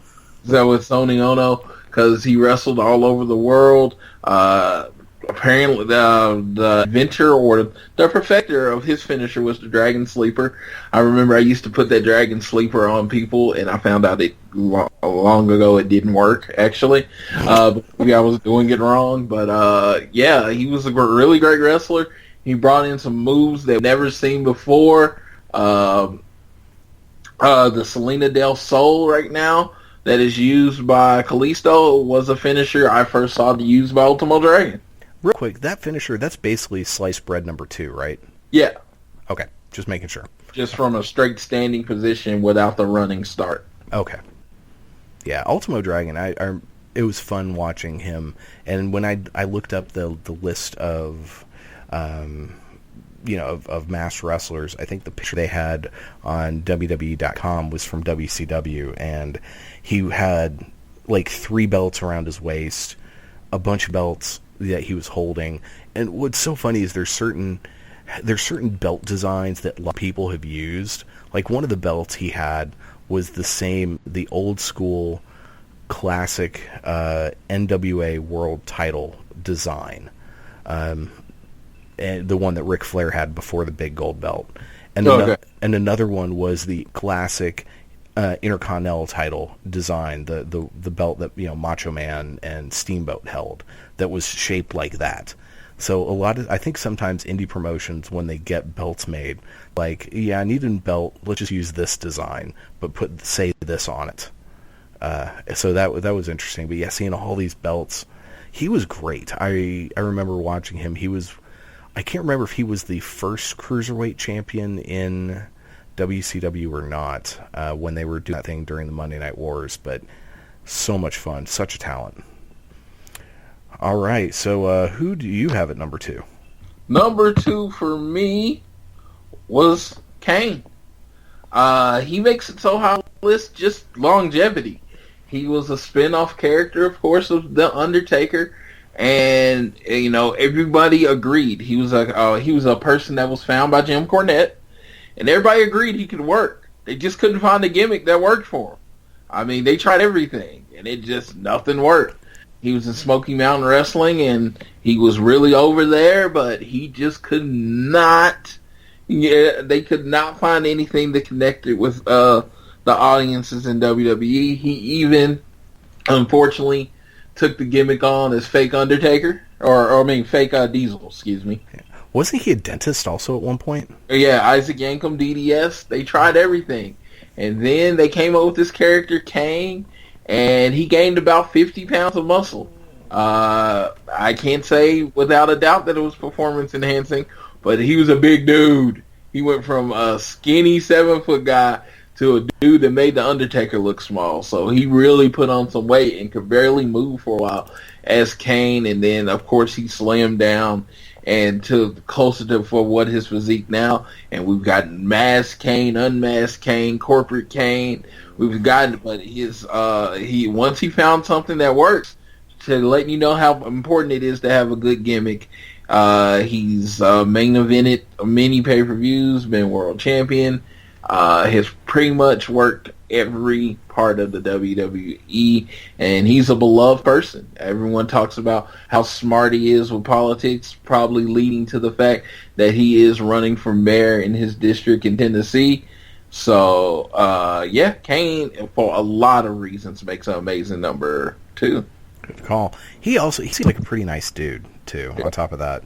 I will say, I have a soft spot for Corporate Kane, and mostly I think it goes back to that one amazing segment from leading up to Money in the Bank a year or two ago, where R-Truth came out and was talking about being in the Money in the Bank match, and Kane just looked so exasperated. He's like, "You're not even in the match." Yeah.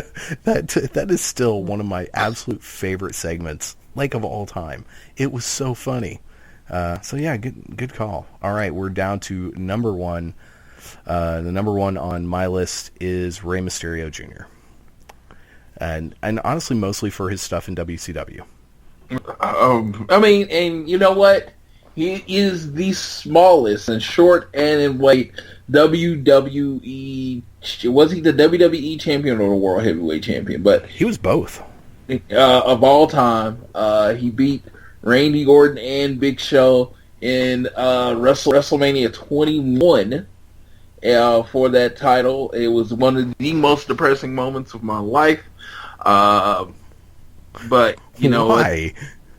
Why was it depressing? Because he's 5'3", 160, 80 pounds or whatever. Yeah, that's pretty freaking depressing. The WWE champion has always been called the heavyweight champion. And this dude was smaller than most of my sisters. See, I don't mind that. I'm for. I absolutely mind it. I am very much a Vince McMahon size whore type of guy at times, and I can handle the Shawn Michaels of the world. I can handle the Seth Rollins. Finn Balor is pushing it for me.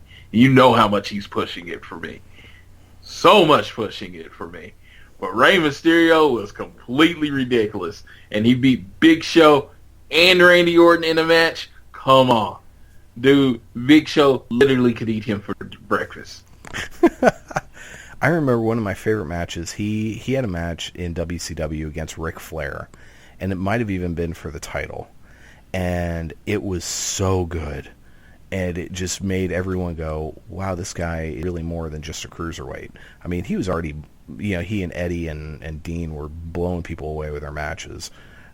But, his finisher in WCW, that, oh, God, and freaking Will just pulled it off recently. I forget what it's called. The Dragon Rana? The Dragon Rana. Yeah, but he did it without the flip. I loved that finisher. because I just think it was fantastic. And from what I've seen, he didn't really use that in WWE. And I don't know if it was the ropes were too tall, because half the time when he would, whip to the ropes, he would just bypass the top rope and go to the second rope, which is a really kind of a funny visual. But he was just in-ring hell of a talent. Well, yeah, but he should have went down as the greatest cruiserweight in the WWE and WCW history. Yeah, but WWE didn't know how to do cruiserweights, especially then. Yeah, it's arguable they still don't. They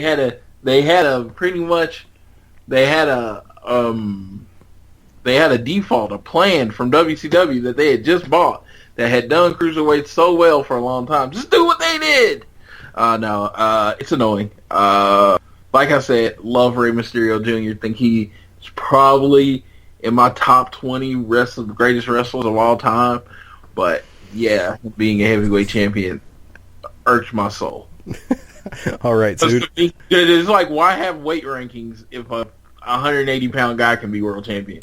Then it shouldn't even be a cruiserweight. There you go. All right, so who's Ryan's number one? Ryan's number one and Floyd's number one, shocking turn of events, are the same person. Jushin Thunder Liger. Yes, good call. Yeah, he was introduced to me. He started wrestling in 1984. That was around the year I started remembering wrestling. So he wrestled in WCW periodically, especially in the early parts of them trying to get their light heavyweight division off. And you want to know, you had that moment when you recognize what great wrestling was. He had a series of matches between Jushin Thunder Liger and Brian Pillman. And those matches made me understand what it was like to be actually engulfed in wrestling, to really be so committed and taken in by a match. And they were both young guys at the time, R.I.P. Brian Pillman, and they completely mesmerized me. I wouldn't say they're the reason I fell in love with wrestling, but they are the reason I probably fell in love with the technical side of wrestling, because they told such amazing stories with their body. And Brian Pillman was definitely the bigger, stronger guy because he used to play football. But those matches were amazing. Yes, yeah, he was. And still, I've seen matches of him in the last year or so. Still, he can still go. It's crazy. Yeah. Medusa said it. Once you have wrestling, you never forget it. And he's been consistently wrestling for 33 years. Yep. That's long time. I think if we did a top cruiserweight of all time list, he'd be 1 or 2 on my list. There you go. Yeah, he would be up there in mine, yeah, for sure. All right, well, that is our top 5. That was brought to us by our good friend Ryan, who posted this over in the club on Facebook. It's our Facebook group. Just search the club if you want to join. Some pretty good weekly discussions. And the nice thing about this group, no assholes. Yeah. So if you're sick of being in wrestling groups where people are just complete dicks and douchebags, come join us. Yeah. Speaking of, you can find the show online at aroundtheringok.com. You can like us on Facebook, facebook.com/aroundtheringok. Follow the show on Twitter at aroundtheringok. And if you have any questions, comments, or suggestions, other than getting in contact with us through those other methods, you can send us an email, aroundtheringok@gmail.com. You got anything else, or before we get out of here? Yes, I wanted to. It's a rare occasion that I don't do this that often. I don't go through weekly birthdays. But on June 2nd, we celebrated the birthday of one of the favorite wrestlers of our ring. So happy 40th birthday to Uncle AJ Styles. Yes, AJ. So, do you think they're going to have any long-term plans for AJ, or do you think they're just looking for 5 years? Long-term plans, I think 5 years is a pretty good long-term plan. Let's say if he makes it to 45 at this point, that put him at 6 years in the WWE. That's just about, where people that have been on the scene and come to the WWE, that's about their number. I think that'll be like a year longer than Daniel Bryan if he makes it that long. Then I hope he does, because, man, he is one of the best things on WWE right now. And you know what? If he wanted to do the part-time thing between 45 and 50, there's a lot of people I would bitch about it. He's not one of them. Oh, no. Yeah. No, and I don't really have a problem with older wrestlers, toward the end of their career going, hey, can I just show up for big stuff? Yeah. I mean, you've beaten the piss out of yourself forever. Sure, I think that's okay. I think that's going to do it for this week. But you got anything else before we get out of here? No. Just make sure you definitely watch wrestling. Watch a lot of it. Yes, I'm going to try my best this week. A big thing. That's a big thing for us. It's like the numbers are going down, and I know the product hasn't been that great, but stick with them, because just when you think you count WWE out, they'll come up with Nexus, they'll come up with the Shield, they'll come up with something to bring you back, and maybe that's just my utter 30-plus years of being a wrestling fan, but they always seem to do it just when you think, you know what, WWE might be going away. They know how to survive. That they do, like a good old cockroach. Well, I'm as soon as we're done here, I'm off to see Wonder Woman. I cannot wait. You saw it, right? Yeah, it was an amazing movie. The one thing I said, and I just like to hear your opinion on it after you get out of it. It looks like the person that saw it definitely saw Captain America before they saw that movie. That made it. Saw Captain America before. It was like, you know what? I could do this. I could do it better. And they did. They did it. I mean, yeah. All right. I will let you know, and we'll talk about it a little bit next week on the show. But that's going to do it for this week. For your Floyd and Savior, Floyd Johnson Jr., I am Silky Dave Brown. And Floyd, I got a question for you. Is life a work? Man, that's something you need to remember. It keeps me up, gets me up every morning. Life's a work. Remember to kick out at 2. We'll see you next time around the ring. You've been listening to Around the Ring on the Spark Radio Network. All you have to do is change your point of view and believe. Austin 316 says I just whipped your ass. Bam! Woo! This sucks more than anything that I've ever sucked before. What? It's for charity.